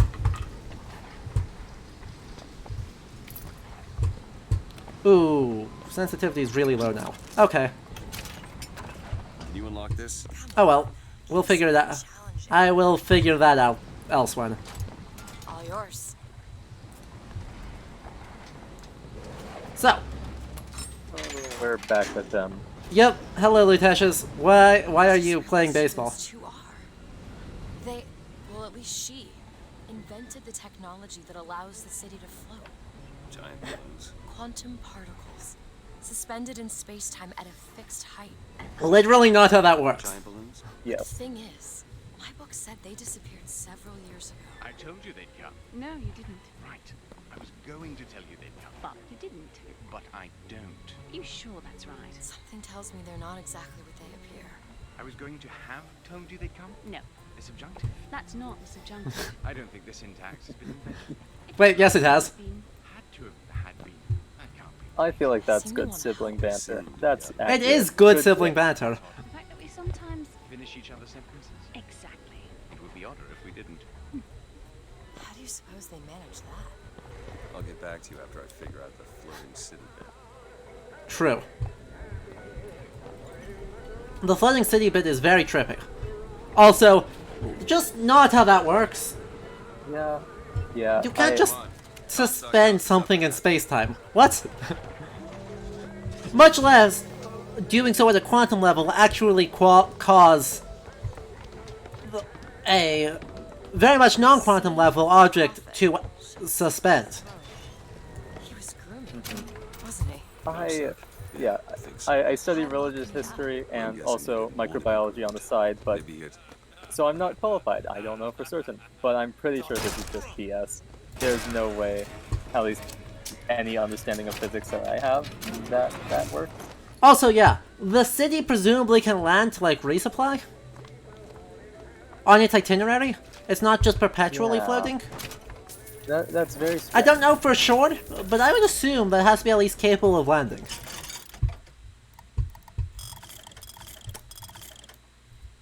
I got nothing. Absolutely nothing. Okay. Investing more in the carbine doesn't matter, because the carbine's going to stop appearing soon. The sniper rifle? I think sniper rifle is in the endgame.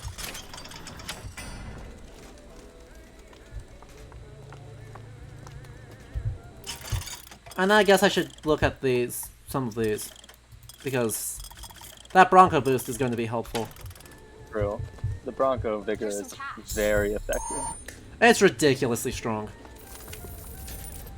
Jeez, how do you find so much money, Elizabeth?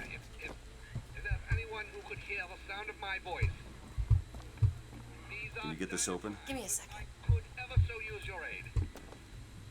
No. You can't make me. Ready. 200. Hey. Vigors. Please. Bronco boost. Awesome.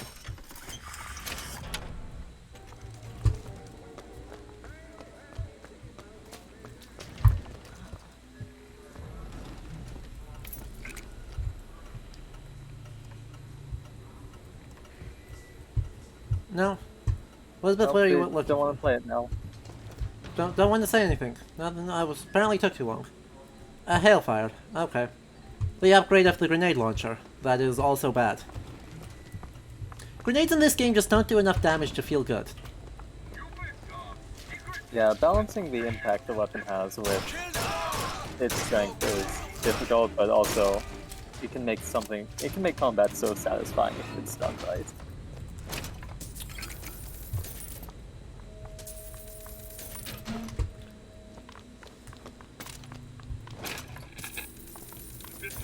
I found some money. Want it? Anyone with a gun, anyone wearing glasses. Round up the rest. Hey! Hey, wait. What do you have against people wearing glasses? Mr. Comstock, when we next meet, it won't be to parley. See, I went out to that Hall of Heroes to scalp your false shepherd for you. Turns out, though, DeWitt speaks Sioux. He helped me to swap words with this crippled child I've been, looking after. Now, after hearing how the kid has fared in your city, I'm thinking when we take your pelt, I'll let him hold the knife. Well then. Oh, so it wasn't the Vox doing the scalping. No, in this case, these scalp elves were. Oh, these are... I thought it was in the Voxophone that they were Yeah. trying to scalp. Sounds like everyone's trying to scalp everybody, which just isn't a good look. Yeah, not at all. That sounds like it's, just not a good look.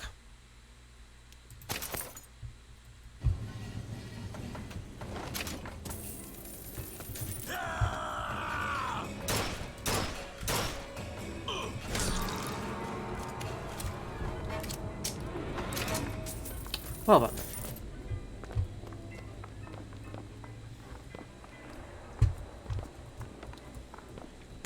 Spooky. Is any of this food edible? No? No. I suppose I don't really want someone else's half-eaten burger. That's understandable, I suppose. But you've been eating things out of the trash this I've been whole eating game. things out of the trash literally the whole time. But the minute someone else has it on their plate, it's off limits. Off limits. No can do. Now we'll save up for more vigor improvements. Pretend I will actually use those ever. Oh, I can eat the cheese in the middle of the table, but not the french fries. Only wheels of cheese. Hold on to this? You know, the thing that you'd probably be quicker to eat and easier to eat than, you know, a whole wheel of cheese, but okay. No, Skyrim logic. 15 wheels of cheese only.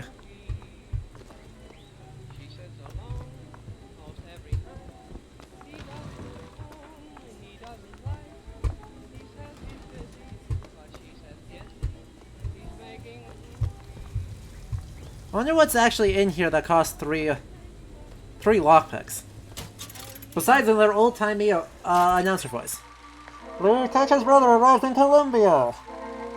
Columbia's greatest scientist introduces her twin. A physicist as well. Oh yes, that total physics. Another genius? Who even knew she had kid? Oh, there is no sign. Science, I approve. There is nothing to indicate that Booker actually knows Lakota or any dialect of the Ocheti-Shikoan people. They did say the other Booker spoke Sioux, but I don't think that really translates to our. It might not, but it could. It's unclear. He never actually does it. Mm-hmm. It would be great if. It would be cool if he could. Nice bit of characterization. Really cool. It would be really cool characterization if the characters reacted to the voxophones. Uh-huh. Of course, that would be a lot more voice lines. Take a look at this. Keep a lookout. More work, but that would be really cool if they could do it. Ready. 250 smackaroos. You'll love to see it. Well then. Can we get more upgrades somewhere? The dollar bill is not helpful. Miniman armory is not helpful. Was there something up here?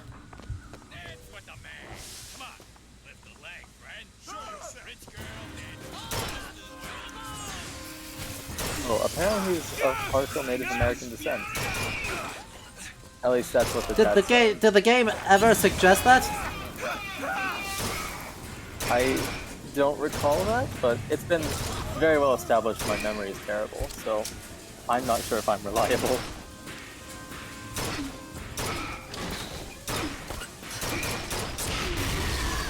Ooh. Ooh. I tried to save you. I think you're doing okay up until you exploded.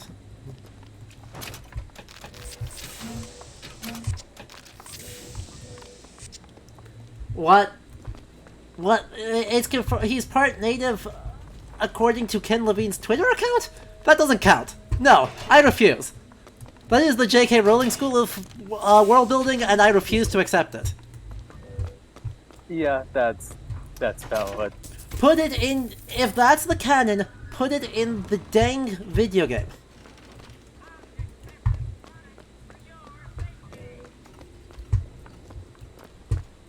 It definitely feels like just trying to cheat your way into... Yeah, into having it include a diverse non-white protagonist, when you have burly white man who communicates through grunts number 772.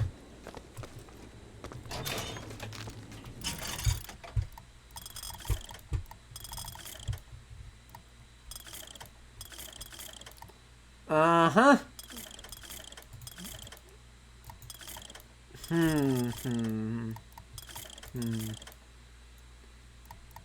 Guess we'll do that one. I went to all of my cash. You hold on to this. Take this. So, we were talking about the narrative dissonance in this game a bit before. Do you feel that this game is... Well, I feel like this game is definitely leaning more into gameplay than narrative, but what do you think about that? Is it trying with the narrative, or is it trying to just create environments for the gameplay?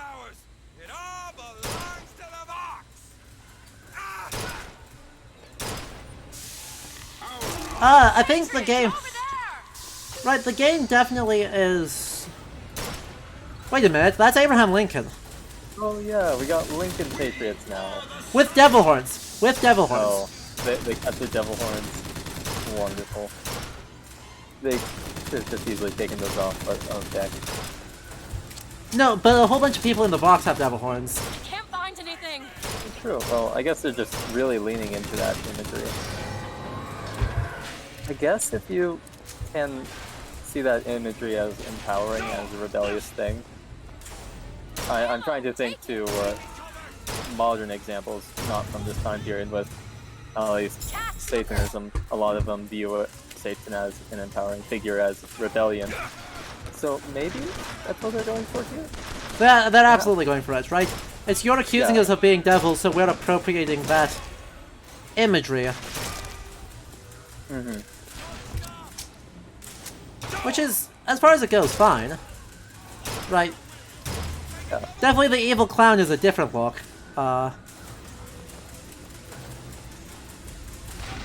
you are.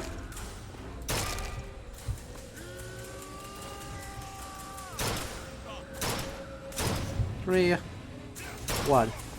Oh, that didn't kill him. Someone asked in the chat if they're going to be anti-Lincoln, why not just use Confederate symbols? They did, just in They already did. If you want, go back and watch the VOD of, I think, the first stream. Yeah. You get the weird mixture of Freemasonry and the KKK.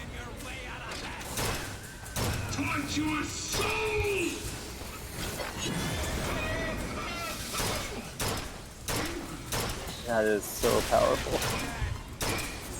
This is ridiculously good.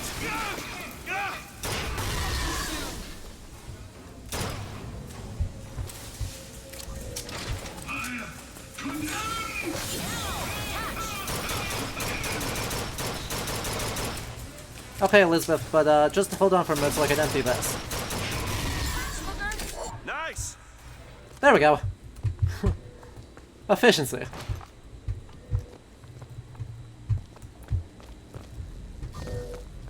Yeah, we just haven't seen Lincoln before because presumably the Vox is not constructing these. Yeah. Right, presumably the Vox is not the one making the Patriots. They're just reprogramming them. Mm-hmm. They're just going with all the Lincoln ones. Yeah, Peter. The point is, right, a lovely case of show don't tell.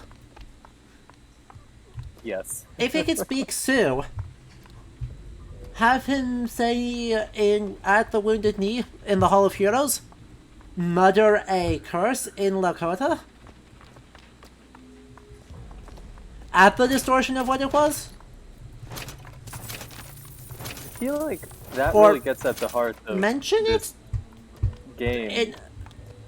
Instead of relying on a deceased alternate reality booker to communicate to the player that our booker is of partial native heritage. Yeah. There is... What is it? Ah, whiffed. I whiffed. That's a sniper. Like that show don't tell thing is really what we've been complaining about a lot during this. Because going back to the museum with Slate and Elizabeth saying, oh, Slate's words must have really affected you. We're not shown that. We just are told that. We are told that we are affected by Slate's words. Yep. And so that goes for a lot of this game. Like, we are mentioned or hinted at larger things. Thanks. Sometimes it's told, but it's rarely shown to us. And I think that's the biggest problem with some of the narrative building of this. It's just, it's so hard to go, to say, oh yeah, we totally, like, have a super progressive narrative that is saying something. But, yeah. Oh, also, yeah. He feels regret because he, Check out downstairs.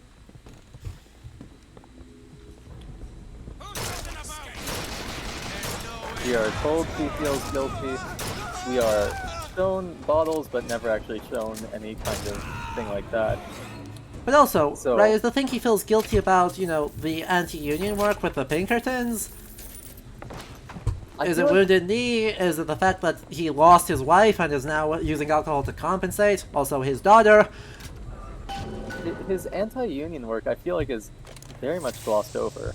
But Super that glossed just over. might be my take on this. Sally! The bastard snuck in while the Vox was shooting up the place and took my girl! Got her locked up in the salty oyster, his hidden closet he keeps all his treasures. Just need to hit the button under the register to open it, but... Oh boy. Brother, what Comstock failed to understand is that our contraption is a window not into prophecy, but probability. But his money means the Lutece field could become the Lutece tear, a window between worlds, a window through which you and I might finally be together. Oh boy.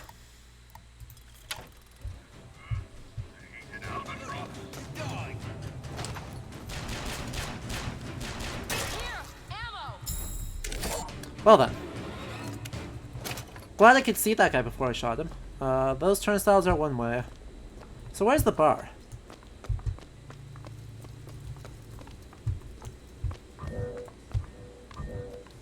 The eternal question of this design, where is the bar?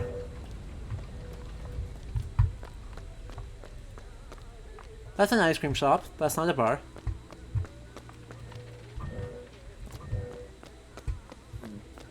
Hmm. Don't know.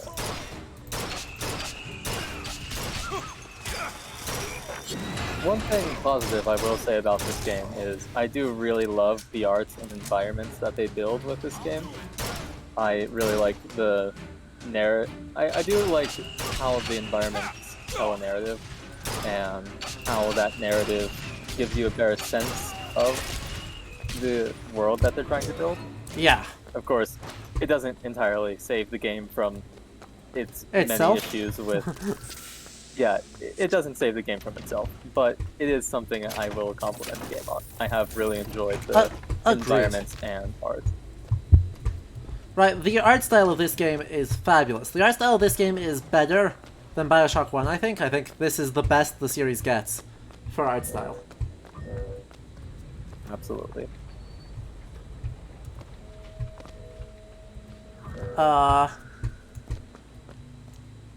Yeah, Riley, you're not thinking quantum bullshit enough with that comment, by the way. Right. Maximum quantum bullshit of that they are flickering back and forth through alternate dimensions at very high speeds.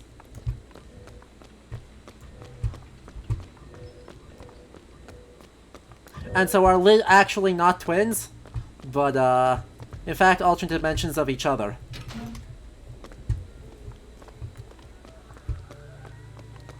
Yeah. So, more quantum bullshitting. Now, where's the bar? There's the bar. Oh, there. Finally. That explains why we needed the 3 lockpicks for this.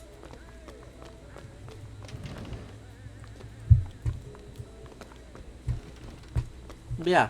I do, from that main area, I get Grand Central Station vibes, or just any major train station with all the clocks and classical architecture. Yep.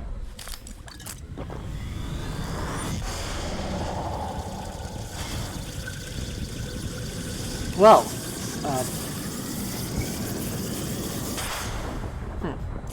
Every time you drink one of those, it's mildly horrifying. Slightly. Press to Burial generate at Sea a magnetic is going to be fun. Hold to absorb damage and release to throw it back. Hold and release to create an explosive trap. Fancy.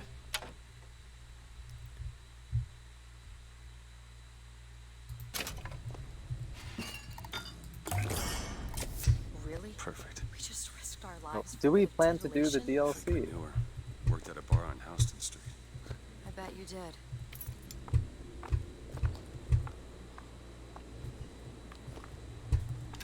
Huh.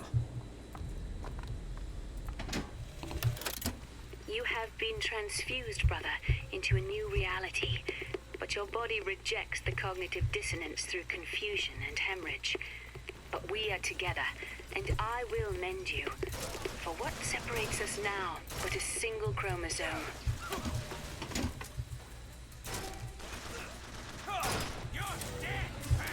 That did kill him?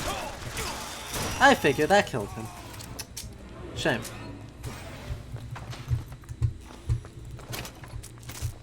But yeah, quantum bullshit's back, and better than ever. I will add that, although people may be genetically alike, epigenetics are a thing. Epigenetics are a thing. Important to remember, since her comment about now the only thing that separates us is one chromosome. Epigenetics are in fact a thing, and speaking as, you know, halves of two sets of twins, we would know. Yes. Though, not identical with my twin, so... Mine is, matter, so... Big matters. Anyway, if there is interest, I will absolutely be open to doing Burial at Sea. Which is set in Rapture. So, instead of the 1910s, the 1960s. And instead of, nationalism bad... It's a simple dual dial lock. My book said most I know I was just talking about how I love the game's art. Rapture's design is very nice. Rapture's amazing. Yeah. And, you know, instead of being a critique of, you know, hyper-nationalism / religious identity / all violence except if it's done by the player, it continues the critique of objectivism to sort of set up Bioshock 1 and what the hell goes wrong in Rapture.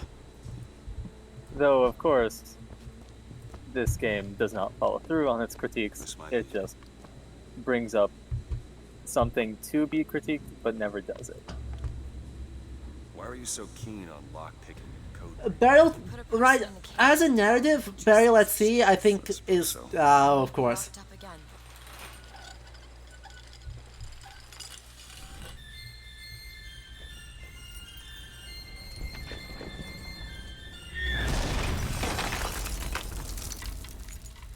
Rude. Extremely rude. Hi, they can totally see us. If Songbird has any sight at all, he should It could totally see us. Right, we're sticking like half our head over the top of this thing. Anyway, right, as far as Burial at Sea, I really enjoy Burial at Sea's moment-to-moment gameplay and narrative. Elizabeth. And far less of a fan of Burial at Sea's narrative. Elizabeth, you... Promise me. I will stop him. That is an oath you cannot keep. But promise me that if it comes to it, you will not let him take me back. Okay, no choking, Elizabeth. It won't come to that. Elizabeth, no choking. Alright. Also, by the way, 0451 is a sneaky reference to the entire genre of game that System Shock and the Bioshock games are part of. Oh, I didn't realize. Yeah. Cool. That's an entire genre of things that 0451 is a code in all of them in some way or another to do something. But the whole sort of... The early Deus Exes fit into that. System Shock 1 and 2. The Thief games. Bioshock. All fit into this pseudo-genre of immersive sim. Well, time to be anywhere but here, I suppose.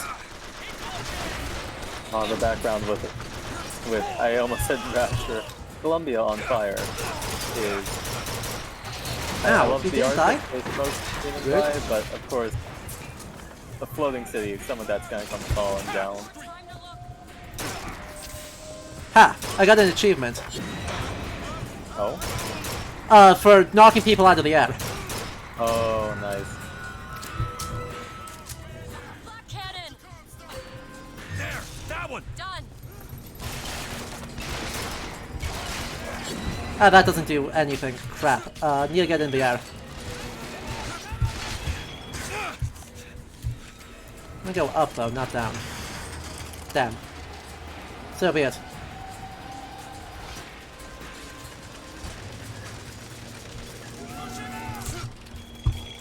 I'll bleed you out.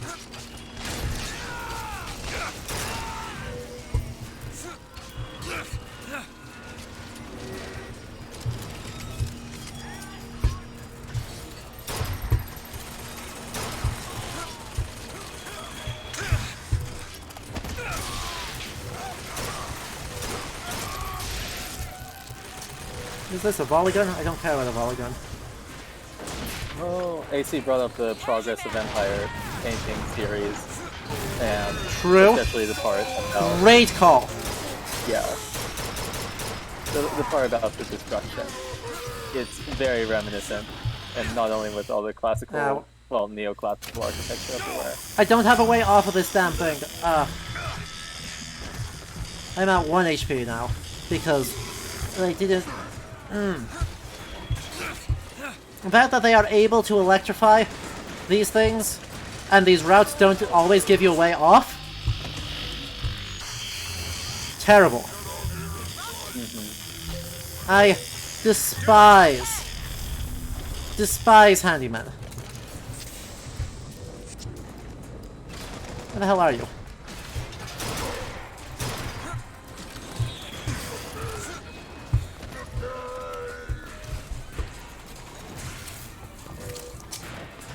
No, seriously, where the hell is... Oh, crap, that's a rocket.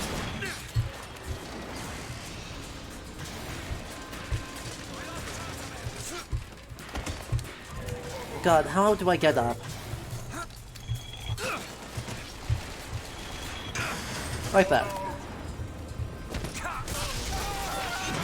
Well, I'm just flying through the air. That should be enough to knock him off.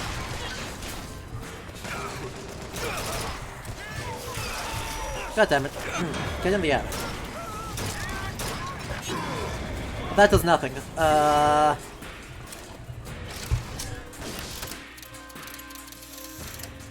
Charge?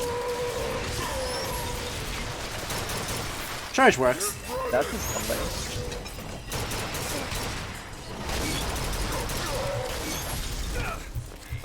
And I can use charge to...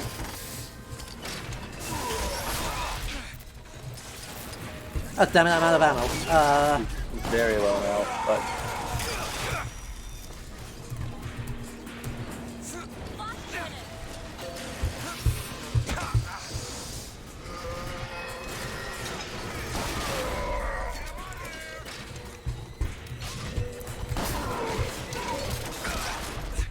Damn it.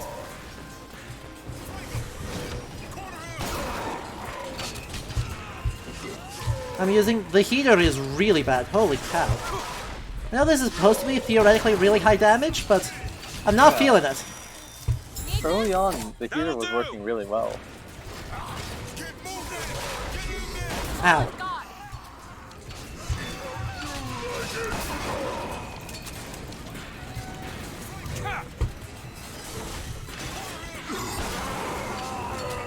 There you go. That took a lot. Where are you? There you are. Salt's here! Look her here! That's helpful.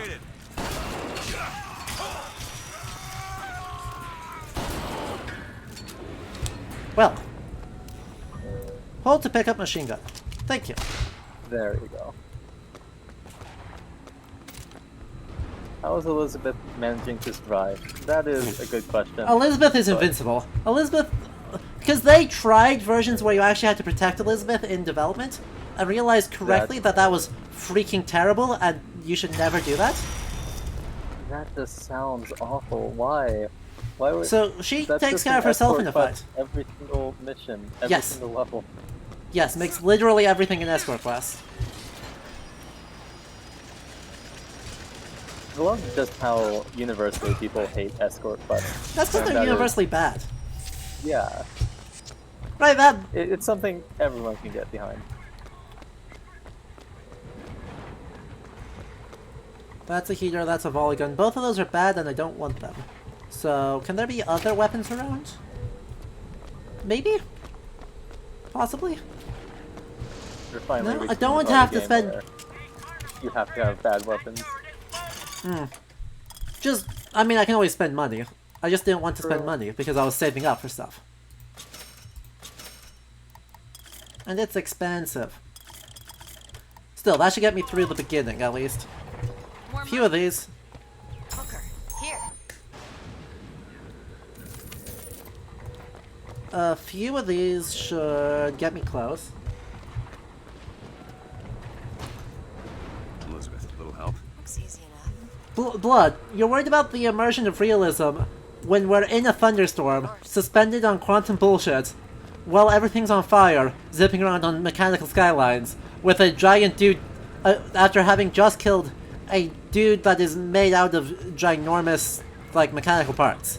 Really? Yeah, the quantum mechanics alone would have broken any realism, but or immersion. And also, I'm not sure you want to be. Well, I guess games need a draw and some immersion, but I'm not sure you want to be immersed in the chaotic dumpster fire that is Columbia. By the way, nice Lady Comstock, Angel. True.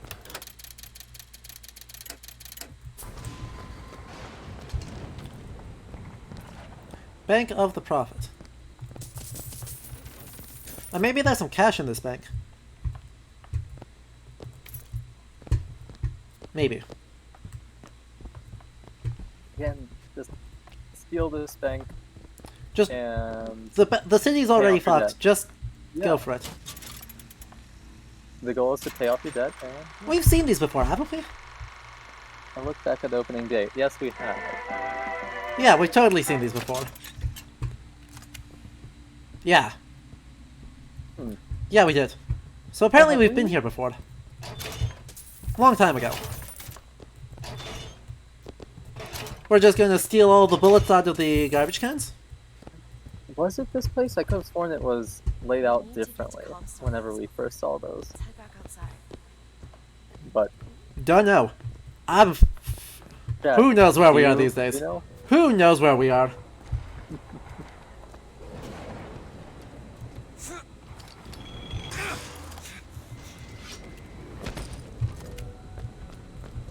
Well, we're not going bad.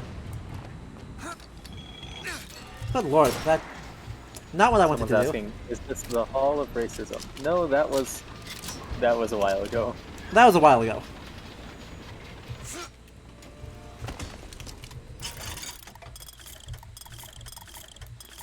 That was a long while ago. Oh, did we go back to it, is what they're saying? No. No, I think No, this that is wasn't... different. This was another place. Charge boost adds explosive damage. Yeah, I'm here for that. Nice. I'll live for below them. Below the... yeah. Elizabeth? Yes? Elizabeth. Don't say, do I need money, and then hop on a wire. Elizabeth is just having fun. It's in rude. the ashes of the burning Columbia. I mean, this is what we wanted. Early on, I did say I want to burn down the city. Not the architecture, but everything it stands for. True. And I guess we're getting there. We did get that. The city is very much burning down. It looks rad. Like, It fair does. play to it, it looks absolutely rad while it is burning down.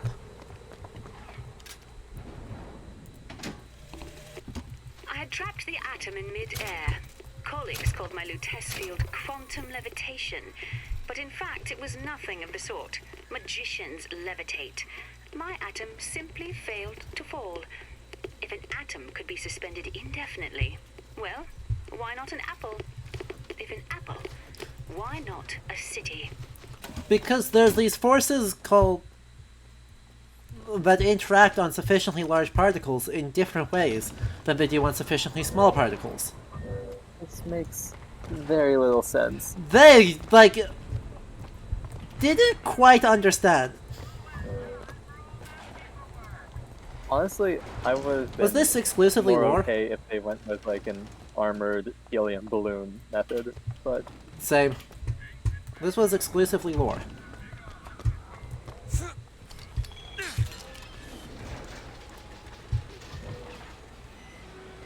Well, are we going down here? yeah, quantum. No, that's quantum where we came physics from. does not equal macro physics, but still, it doesn't make much sense.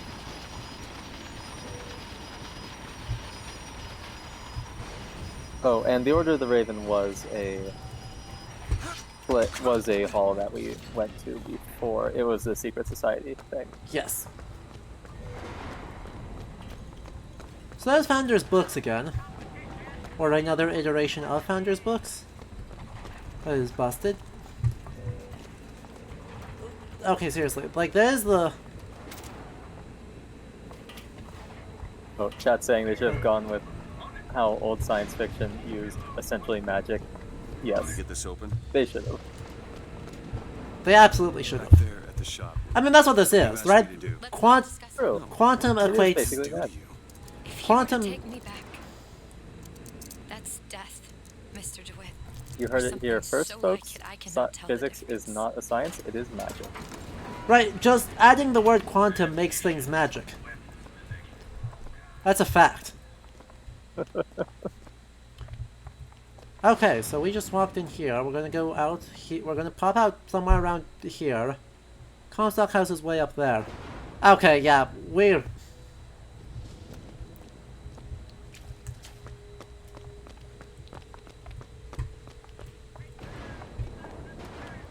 probably, supposedly, maybe going to see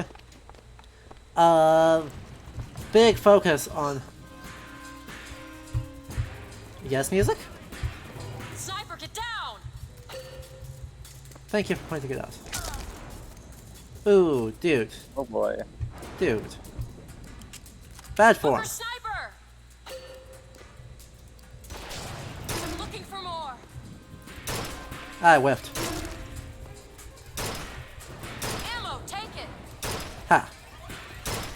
Those are not very stealthy snipers. Like, I know they, of course, took one to the light off their gun, but not very stealthy. Wait, Elizabeth, I wanted that ammo. I just wanted to finish shooting people. Elizabeth, you had a gun. Where did the gun go? Cover, freight hook, sniper.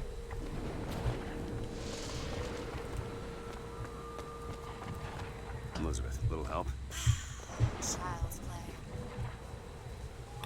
Extremely rude of her. Got it.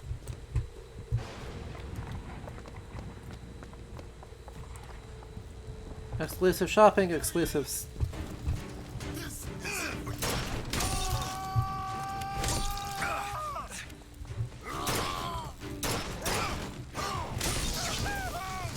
Ammo, catch. Thank you. That took you long enough.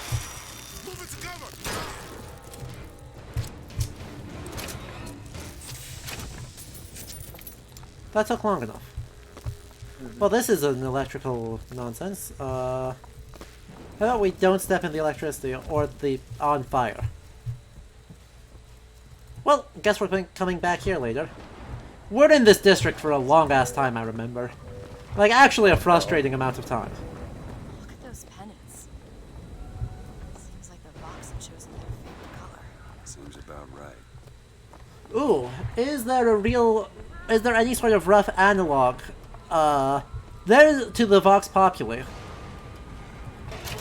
The answer is almost certainly the Socialist Party. Yeah. Or at least, a better way of phrasing that is the conservative nativist imagination of what the American Socialist Party was. If we're talking about a little bit later, a lot of US people pointed to the revolution in Russia as, oh, it can happen here. And Definitely. So but you could even say that even as early as like 1918, there were concerns about groups like that. I mean, But there were concerns about groups long before True. that. There were, but like pointing to a specific one, like the Russians were very easy to point to, while the Socialist Party and the anarchists were a little harder to point to. But of course, people still build it up in popular consciousness that it's a threat to the United States. Yeah, exactly. And the thing that makes them a good analog is that the first 2 decades of the 1900s show a really intersectional display by the socialist parties and by broadly progressive parties. Native peoples were largely excluded from this, but, you know, immigrants, poor laborers, unionists, and socialists, along with religious minorities, especially non-hegemonic Christian minorities, and pacifists, all kind of united right on the eve of World War I, and even more so in 1914 and 1915, into some pretty super groups, such as the Coalition Against Conscript. I believe its name is the Coalition Against Conscriptment, or against conscription, I should say. And it was that group that wound up being actually pretty influential in shaping American labor organizations in the 1920s.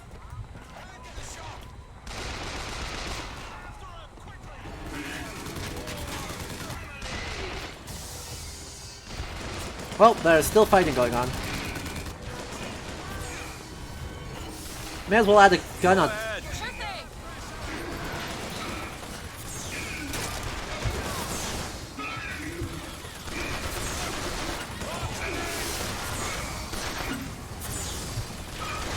Well, we'll just let the carnage go through. Happy carnage. Yeah, just pass by all the violence. You don't need to get involved. Who exploded?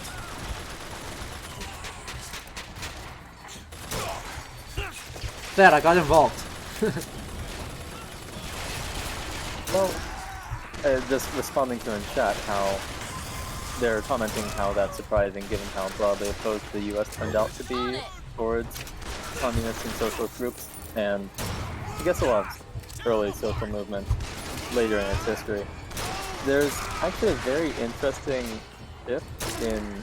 I'm thinking mainly about the Catholic Church because some of my recent work has been with the Catholic Church, that early in its history around this time, there were a lot of, if you're like politically leftist Catholic groups, the Knights of Labor were, some people had concerns that they were socialist. There were a lot of, like Dorothy Day is a pretty prominent Catholic from the 20th century who was pretty socialist.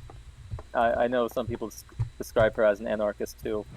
So it's only in a later time, after a few generations, where I know definitely after World War II the shift kind of starts, because after the GI Bill allows Catholic workers to move out of the cities and get educated, they start to become more socially conservative as they move up socially. As they move from the lower classes to the middle classes, they do become more conservative in that regard. And so after a few generations and Catholicism gets more accepted in the US, because previously, and I guess still today, because you've seen it a lot with recent politics, how Catholicism has been tainted by some Protestant groups. But once it becomes more accepted, then there's a swing back to the conservative side of things. Yeah. And yeah. I suppose the contemporary political situation in the 1910s is actually a really relevant thing to bring up. Because this is right at the point where the two political parties are diverging. Because, while the game never acknowledges people more recent than Abraham Lincoln, within the last decade, from 1900 to 1904, Theodore Roosevelt had been... Actually, is that... Yeah, he only served one term. So, you know, Roosevelt had been president, and currently, 1901 to 1908, because McKinley is assassinated just after the turn of the century. So then Roosevelt takes over. Taft, then, is currently president on the ground below Columbia, and Woodrow Wilson is about to get elected. And part of the reason for that is that this is a messy, messy, messy election. The Bull Moose, Theodore Roosevelt, unhappy with, you know, losing, mostly. Nominally Taft's leadership, but really just the fact that he lost. Forms a progressive party. The closest thing the US has ever had to a true progressive party. The Bull Moose Party. But that opened the door for the Democrats to position themselves as pro-labor, and they were genuinely pro-labor.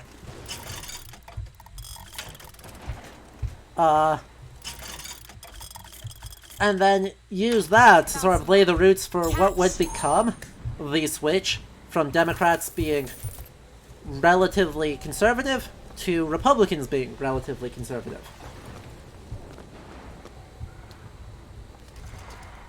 Also, we aren't supposed to be here yet. Just... Well, this is the Comstock house, but... Yeah. Skip ahead a little. There's some huge, huge things going on here. Like what the heck this is. And how the heck we get past that. 1960s race politics. That's where it finishes. That's where it finishes. But yeah. The roots of it are here in the 1910s and 1920s. With pro-business versus pro-labor as opposed to pro-slavery, anti-slavery. Mm-hmm. Or, I suppose, anti-slavery, pro-slavery, to be correct. By pro-business being Republican, anti-slavery being mid-19th century Republicanism. But there's essentially a big opening showing up right now that is very relevant to understanding what the heck is going on here. And some of the ways that labor history and race history end up intersecting.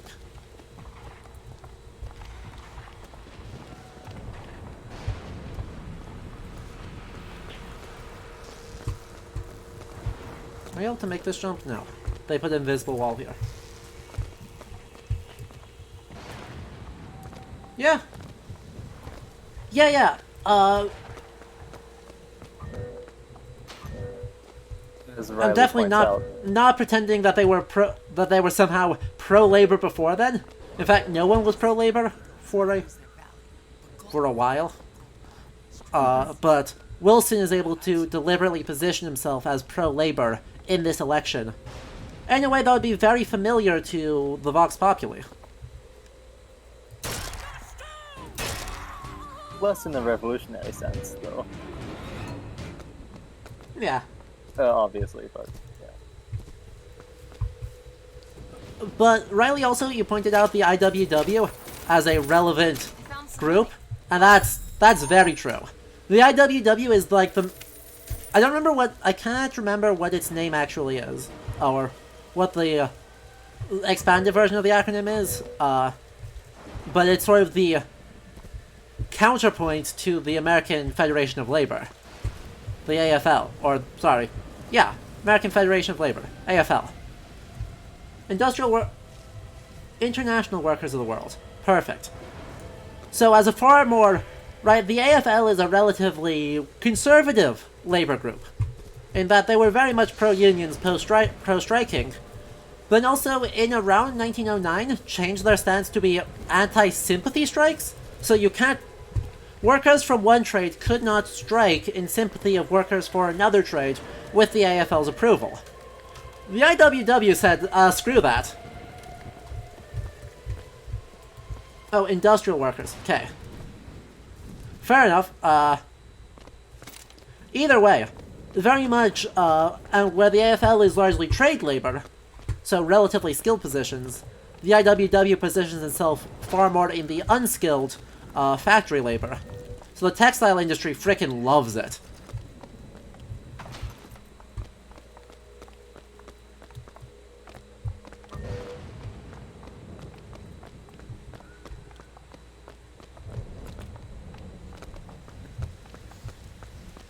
Okay, well, with this very confusing.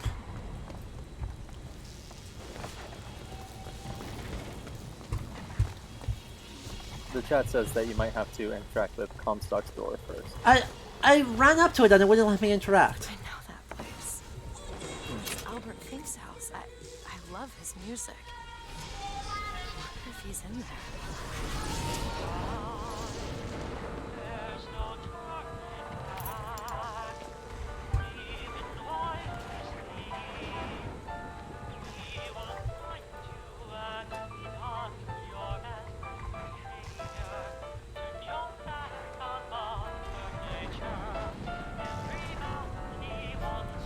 Can we get a dance party in the chat, subscribers? If you are subscribed, we have a dancing mode. Can we get a dance party for Tears for Fears?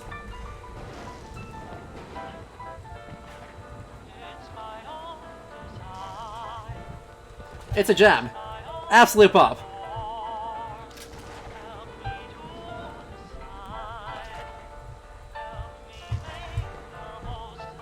There we go.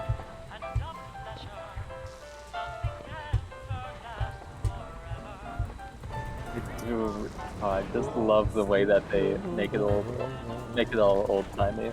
It's great. It's amazing.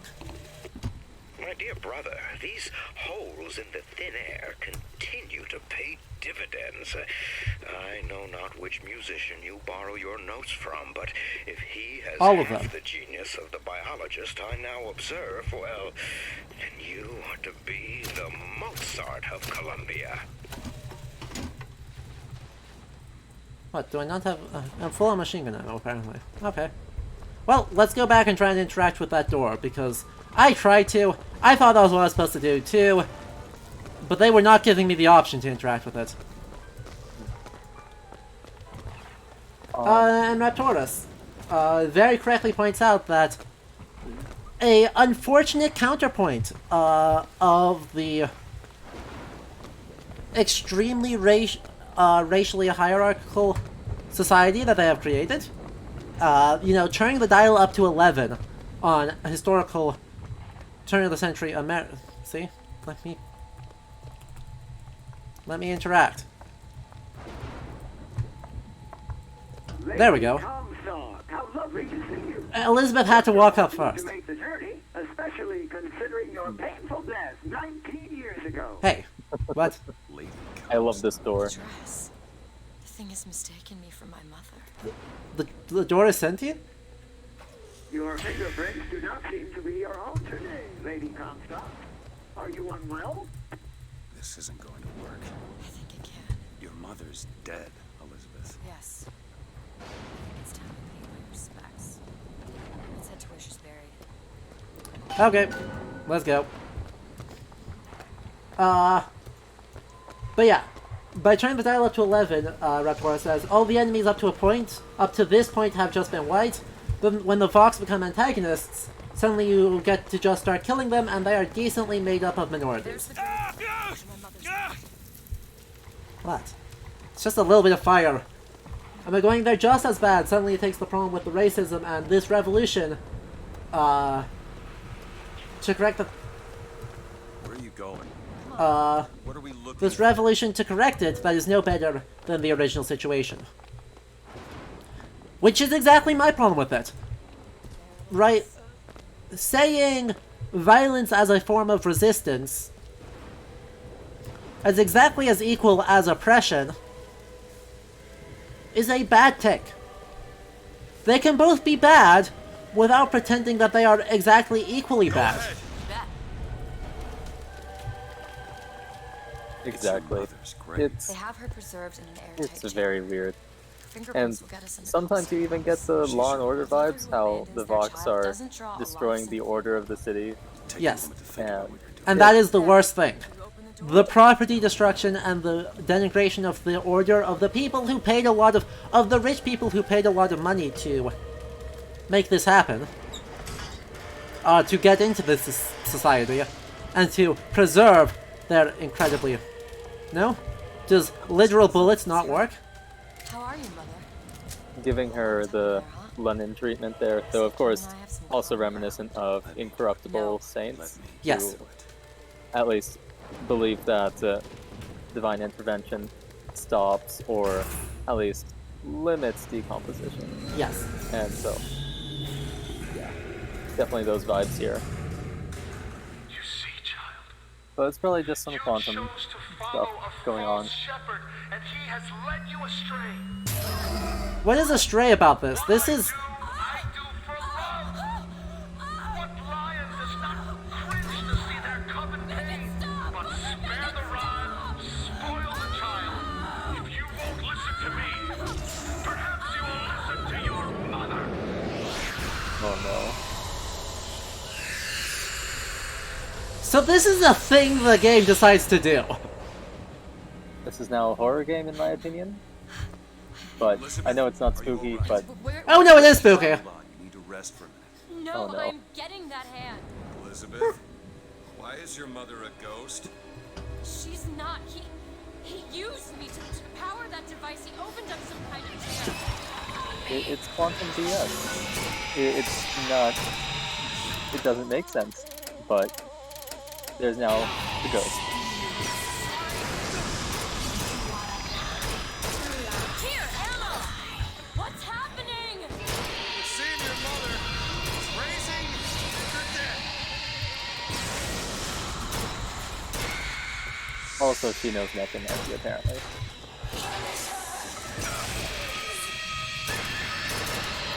I prefer to think of it more as magic than, you know, using physics or quantum BS to raise soldiers from the dead.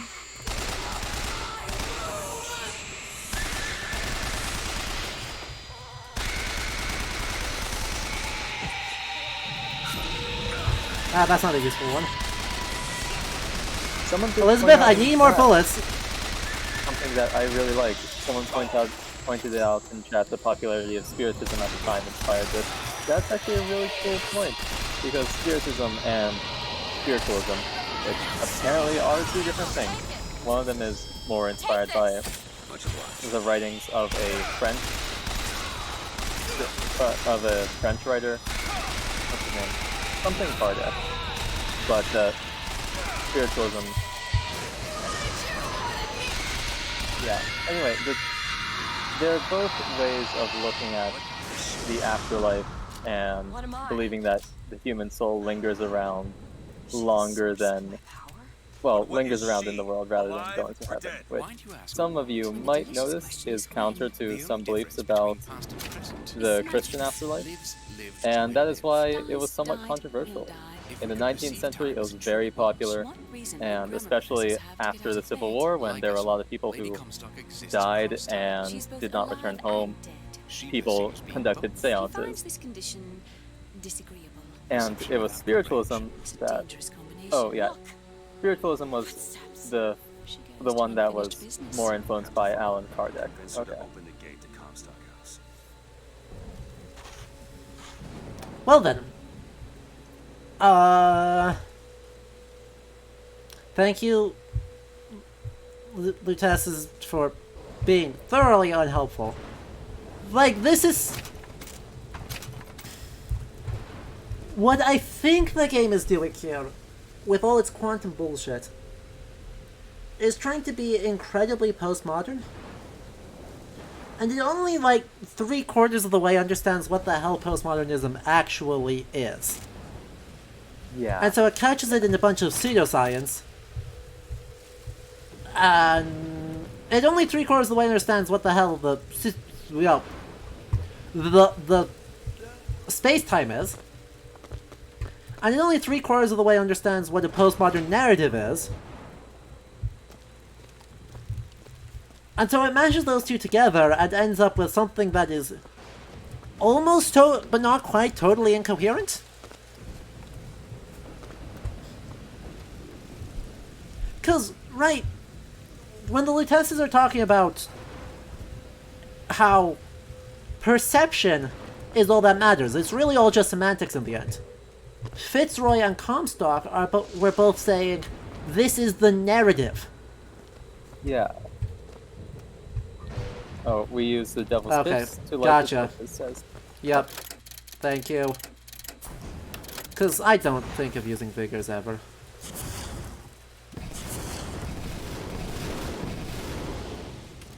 Not that this is any use, right? Whatever this is almost certainly worse than our...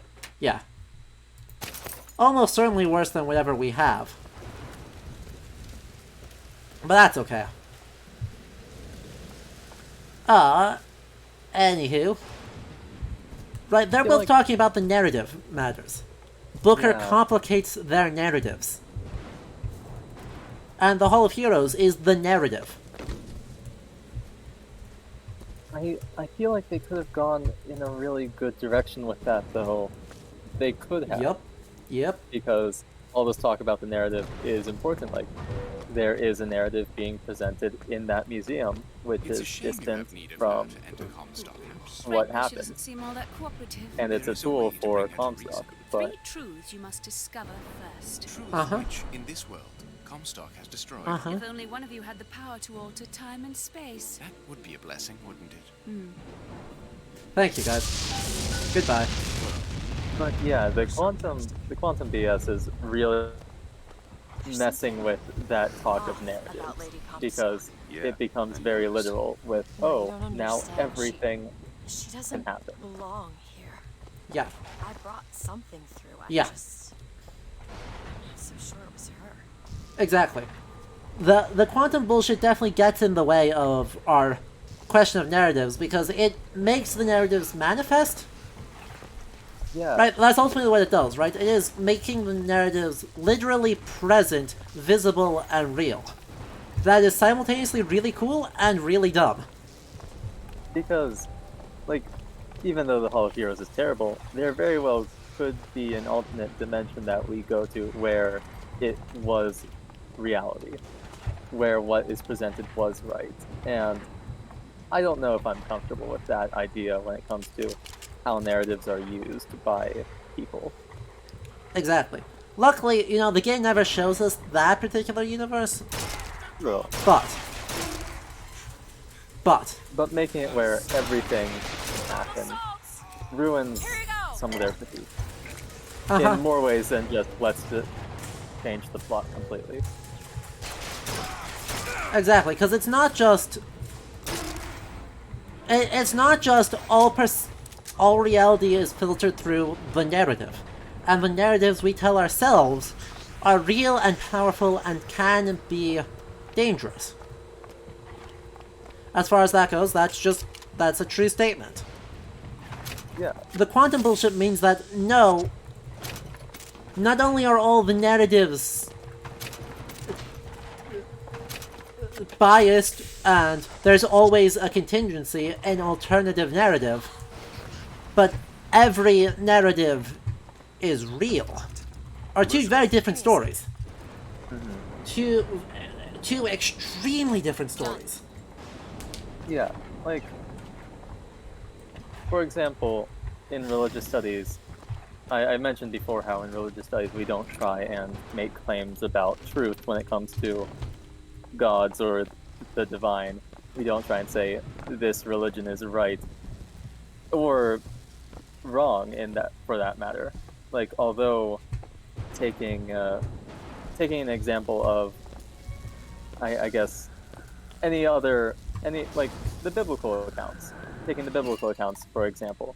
Although archaeologically we may not have evidence for some of those narratives are still important to people and impact their lives and have a real effect on the world, even if it might not have literally happened. Yeah. And so they could have gone somewhat of that route where these narratives are dangerous and real, even if they are not reality. But exactly, Yeah. And so postmodern ideas of sort of historical analysis and especially of literary history interrogates those, says what are the assumptions made within the narrative? Mm-hmm. And what do we learn by interrogating those assumptions? What do we learn by pushing back against Comstocks, by pushing back against Fitzroy's, by putting the two in comparison to each other and seeing if there is a third one? Interrogating those biases is, kind of present and important. Yes, open the tab. In the chat, someone says, "Can we take the claims of the Bible and can't we just take the claims of the Bible and pass them through the lens of logic and evidence?" You can, but that's kind of missing the point a little bit. Because, for example, let's take the conquest of the Israelite lands, or just take the conquest of Judea. We may not have evidence of an army coming from Egypt and sieging down certain cities. That is something that has been debated repeatedly by biblical archaeologists. I'm not a biblical archaeologist, so I will not claim any side of that debate. But the evidence is mixed, and so the account may not have happened as written. But the point is that whether or not the account happened as written, it still impacts the way people think. That still plays a role in politics in the Middle East now, with how people view history and land claims, and whether or not it literally happened or happened according to the archaeological evidence does not really matter as much as the actual real-world impact these claims are having. Yeah. Exactly, right? You can parse the Bible as a historical source. It exists. It tells some things that are real history. Mm-hmm. It doesn't tell... But it's a cultural document, too. And so they're using schools of, like, historical criticism. You can try and determine what accounts might have been biased, what accounts might not have. But either way, whether you take things literally or interpret it one way or another, all those narratives still have a very real impact. Exactly. Here's some cash. Anyway. Narrative, I don't know. The game almost does a postmodern narrative well. Almost. There's a question in the chat. Is how we perceive history important as what actually happened? Some people would say yes. Not everyone, but right, there's room for reasonable debate here. Postmodern historians say, yeah, the perception is the thing that affects action. The what literally happens kind of doesn't. To some extent, right? Yeah. But course, you do know... what literally happened is still important. Like, Bye. Not trying to diminish that in any way. But the way things are perceived is...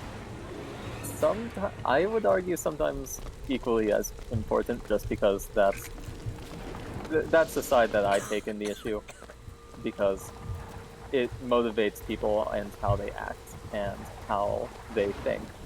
Exactly. So I would say it's just as important, but... And, I mean, I do literary history. Literary history is 100%.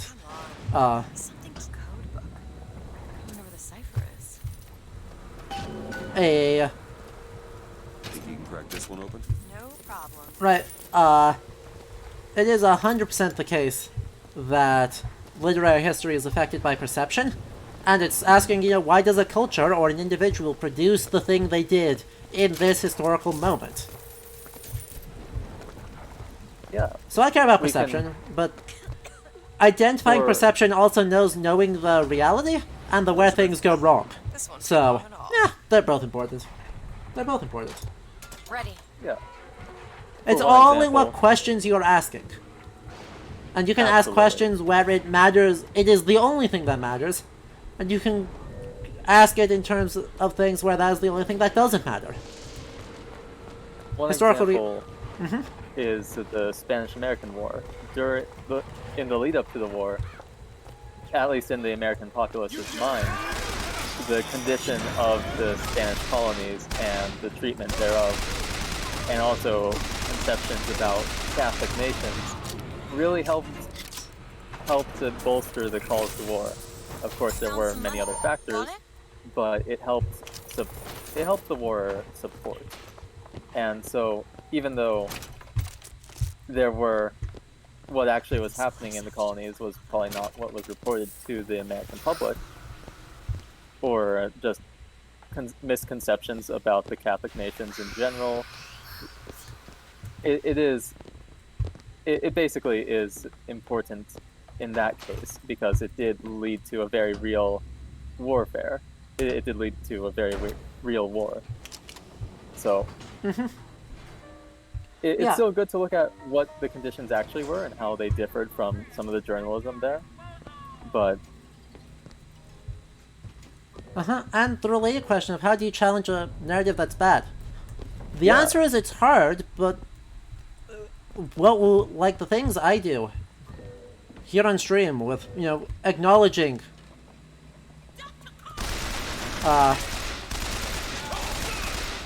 the times when the coding of this game is problematic and is picking a narrative and isn't critiquing that, like when it doesn't go far enough in dealing with the Hall of Heroes.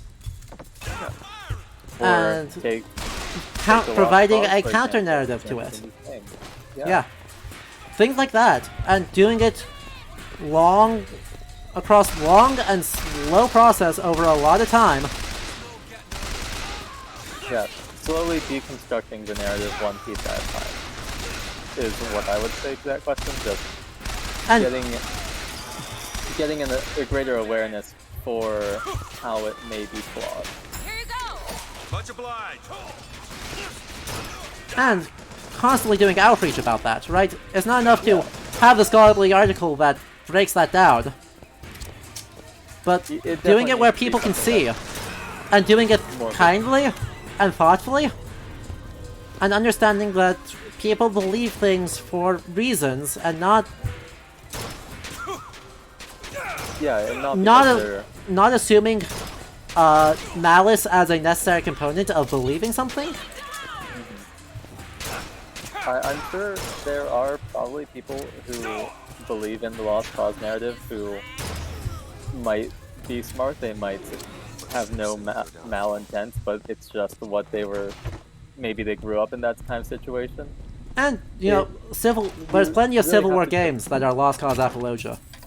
Absolutely. Extremely unluckily.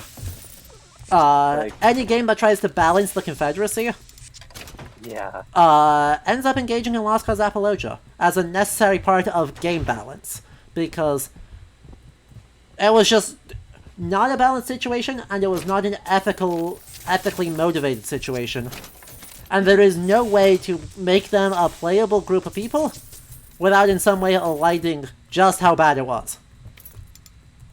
And of course, Civil War movies have a big tendency to fall into that same trap of, let's try and even things out a little bit. Exactly. I mean, as early as Gone with the Wind. Yeah. But basically, don't just try and dunk on them or meme on them. You actually have to engage in a good faith manner if you actually want to try and change someone's mind. But it's something that can happen slowly. Yep. I know the prophet is a liar, but he cannot be. I know the prophet is a murderer, but he cannot be. For if the future lies only in the imagination of God, why would he reveal it to such a monster? A valid question, Comstock. it does bring up not all like biblical prophets were 100% good people. Yeah, I don't think that completely tracks with, like, you know, the tradition of prophets that they're trying to draw on, but okay, game.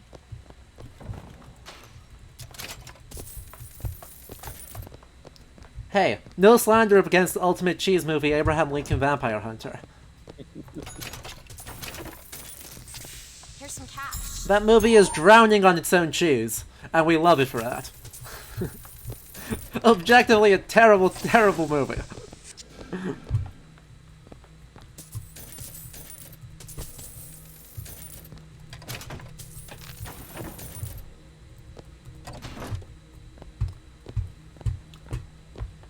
KJ, the title of the movie kind of gives away how they overstated it. 50%. What's that? 50% of everything people earn here goes right to Comstock as a tithe. What the hell? Get me a job in the profit business. So, Daisy Fitzroy and Comstock are nothing alike. Well, he is literally grifting people out of 50% of everything they earn, with the other 50% being company script for the Fink Company. Oh boy. What? How are those equivalent? Video game. Video game, you cannot provide this much evidence on just how much of a bastard Comstock is, and then go, Fitzroy's the same. Yes. Fitzroy was gonna murder a child, so clearly equal to the suffering that Comstock causes. Of course, any kind of comparison of suffering has some issues, but yes. Yeah. You can't just say they're the same. Yeah. Okay, why is this light green if I can't go through this door? Boo. I feel like I missed something important here. Right. There's a tear There's a tear in here somewhere that I have just missed.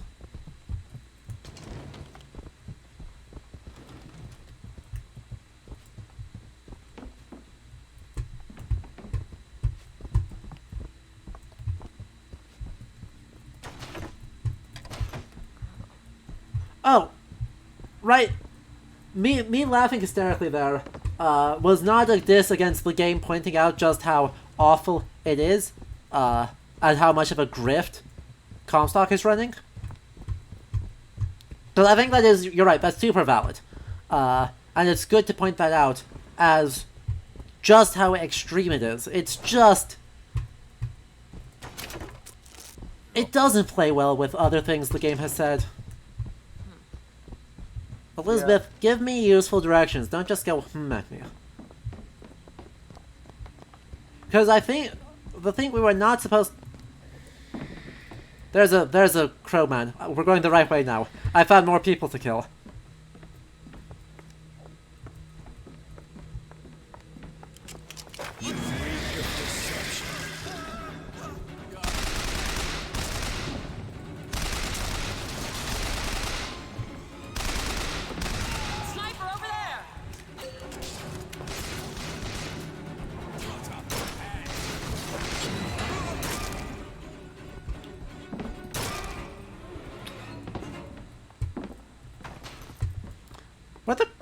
When did I get the crowman? Where did I get the crowman?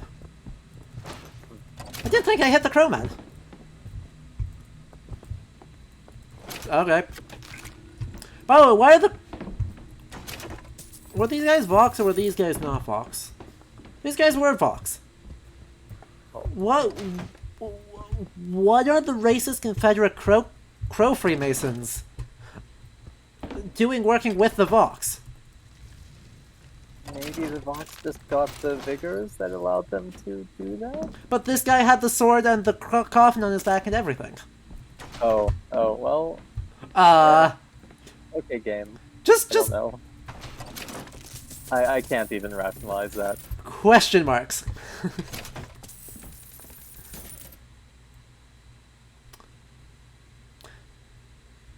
Nice Washington crossing in front of the Statue of Liberty right there.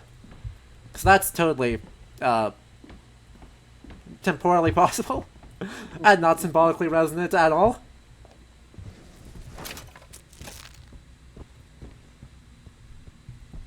It's art. It can bend the rules of time a little bit.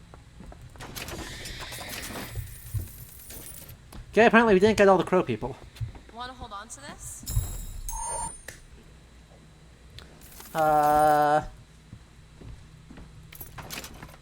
Don't mind me. We'll take that, but literally not useful at all.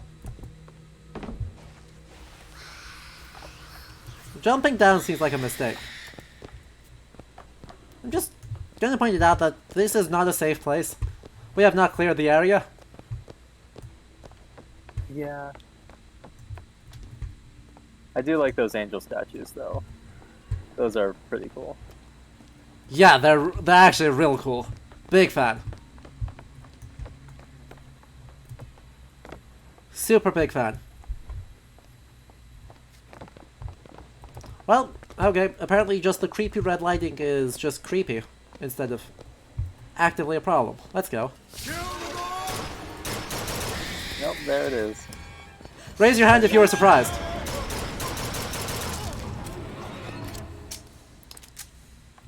Raise your hand if you were surprised, chat. And if I do this sabotage, all their patents, all of them, Mr. Fink. Now, why does the Prophet want these two killed? For the same reason Lady Comstock lies buried. Child. And why does he want me to do it? Because only you can make it seem an accident.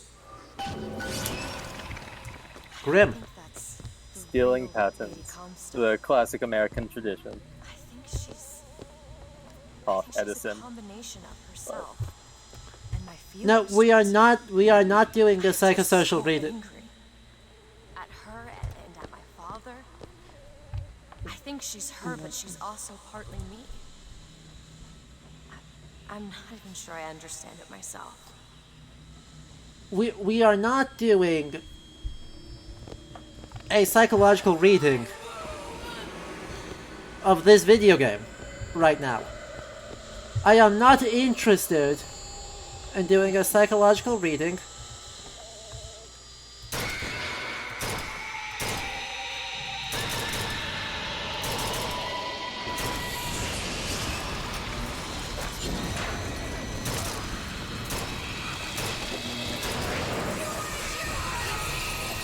now.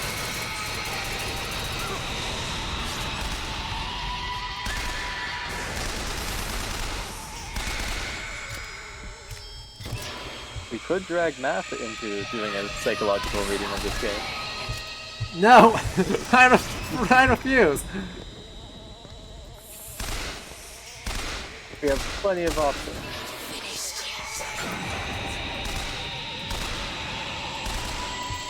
Oh my god, would you stop? Sir, you are in Narnia.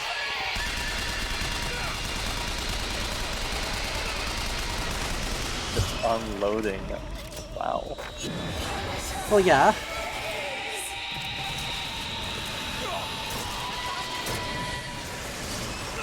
Could you... Great.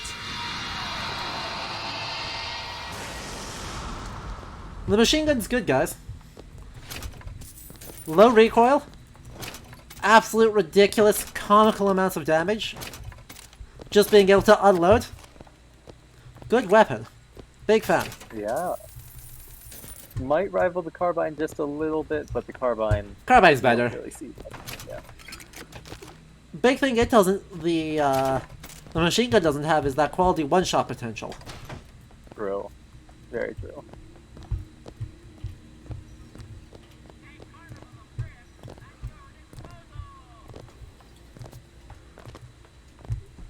Right. I mean, Lady Comstock's Ghost, or Wraith, or Banshee, I mean, it is drawing on all of those ideas. Right. It's 100% drawing on the idea of a Banshee, or a Wraith, or... Pick your weird like, semi-undead monster person. But that being, you know, Elizabeth's hatred towards her mother is just like, come on.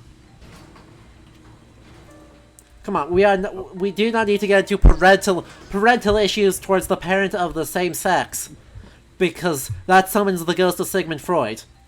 Oh yes. And we don't summon the ghost of Sigmund Freud here. As far out of this as possible. A paper I was reading recently that was going over some of the scholarship of the past mentioned Freud as one of the major proponents of this theory, and that was the biggest evidence I had that this theory was not. It's just that doesn't prove the thing that they think it does it? No, I was reading that paper to find out what it was and if anyone still believed it. So once I saw Freud is like one of the people they're citing, it's like, wow. All right, I can now discount some of this. True. But there is a very good question in the chat. Why would someone willingly engage with a harmful narrative if not malice? I feel like lots of reasons. Yeah, there are a lot of different reasons. Like, some people don't know flat out that it's malicious or that it's harmful. Yeah. Like, if you grow up in a situation where that is what you're taught, and narratives like that are very easy to be worked in with just education, it's very easy for people to unknowingly get brought into that kind of thinking. Mm-hmm. And even knowing that's harmful, it can be just really hard to let go of a narrative, to either find ways to justify it and diminish the harm that exists. People do not like changing their minds or having their belief challenged. That is pretty universal there. Or media is replicating the narratives. True. You know, and it just becomes ingrained, and they're like, oh, well, the reason must be that you're wrong, not that the narrative is harmful, but that you're not understanding it, but all of this media has it, uses it, does it, reinforces it as okay. Just your peers, if you're surrounded by people who buy into this narrative, it becomes very easy to buy into it yourself because everyone around you is. It kind of becomes a little bit of an echo chamber of all I'm hearing is this narrative is good. So yeah, it's and what Peter pointed out in the chat, but Southern pride groups are trying to say that slavery wasn't that bad, and that is a harmful narrative, but it makes the idea of history more palatable to them. And so it really is attractive in that way, because it's easier to swallow than, oh, people did atrocities, and those atrocities still have repercussions today. Let me see.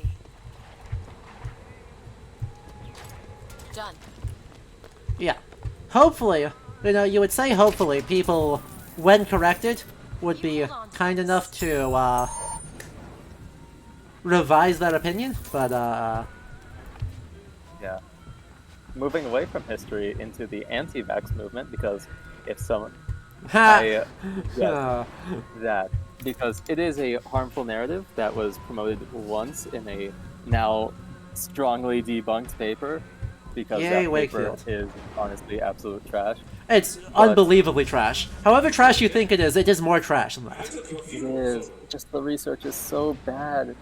But the point is that people hold on to that because they don't like having their beliefs challenged. They don't want to seem wrong or dumb if they were buying into that for a while. And if you're in certain, like, I know parents who are in certain, like, online groups have things like that.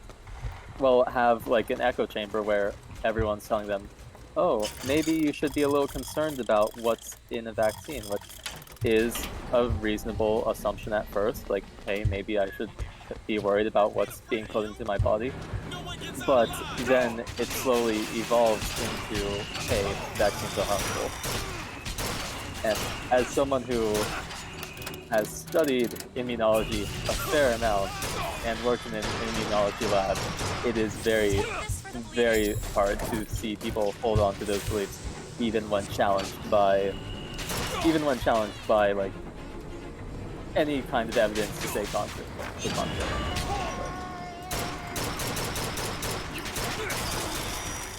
Oh, and isn't it reasonable to expect adults to have critical thinking skills?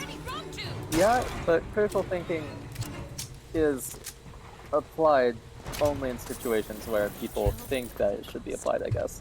Like, if you are going into a situation thinking, oh, I should be a little critical about the information I'm receiving, it's, then they'll apply that kind of critical lens. But if they're going in with an open mind and intentionally, like, trying to learn because maybe a friend recommended it to them, they might be less keen to actually apply that kind of critical reasoning. I would argue it's not because they don't have critical reasoning, it's just because they are choosing not to apply it for one reason or another.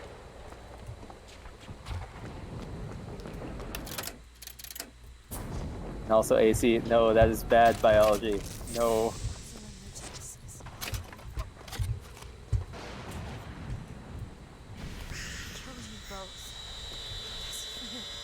And I'm gonna have to kill you one more time.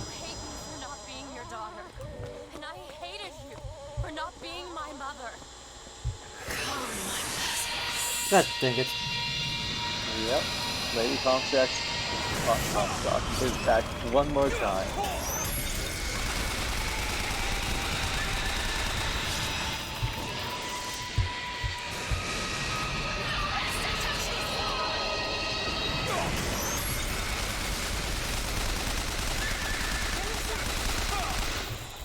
Okay, I don't have a second.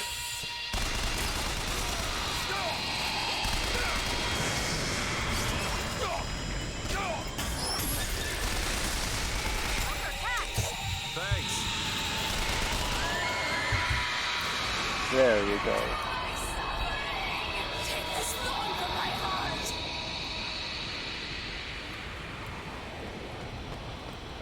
I owe you an apology.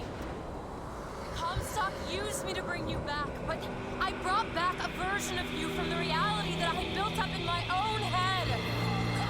He pretended to love you, like he pretended to love me. I am not your husband's bastard. I am his victim. My days of victimhood are done. We must forgive each other. Because there is one far worse than you are. The Prophet killed me.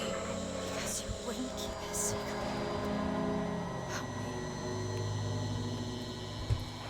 If that's so, then why am I alive? Not in this world. Maybe this is you in another.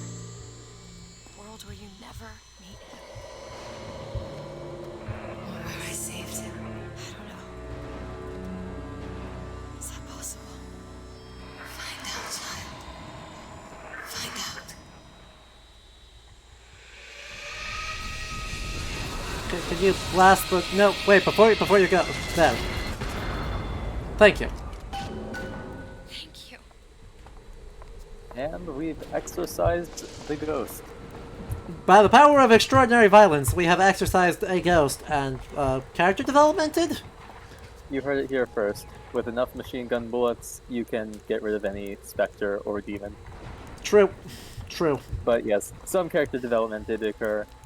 Of course, it... None for Booker, just for Elizabeth. Yeah. We just use the power of extreme violence. I wasn't pointing at you, I was pointing at your mother. Get used to it.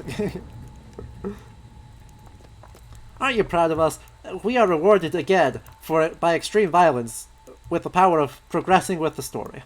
Yeah, I guess at the end you did talk to the ghost, but at the same time, like, oh, you were doing a lot of violence. We punched the ghost in the face several times. You had to punch the ghost in the face to talk to it, so... Yay, violence. Ultimately, the linear narrative distance of this game. Break the cycle of violence. Abuse is bad. Fanatical ideology is bad. Also, please go do extreme violence. Yay! But anyway, having shot the ghost a lot, we are not going to enter Comstock House. We're going to start with that next week. So I hope you all enjoyed. We had some good talks today. We had some real good talks. And I want to see if the end of this game continues the idea of postmodernism in a remotely useful way.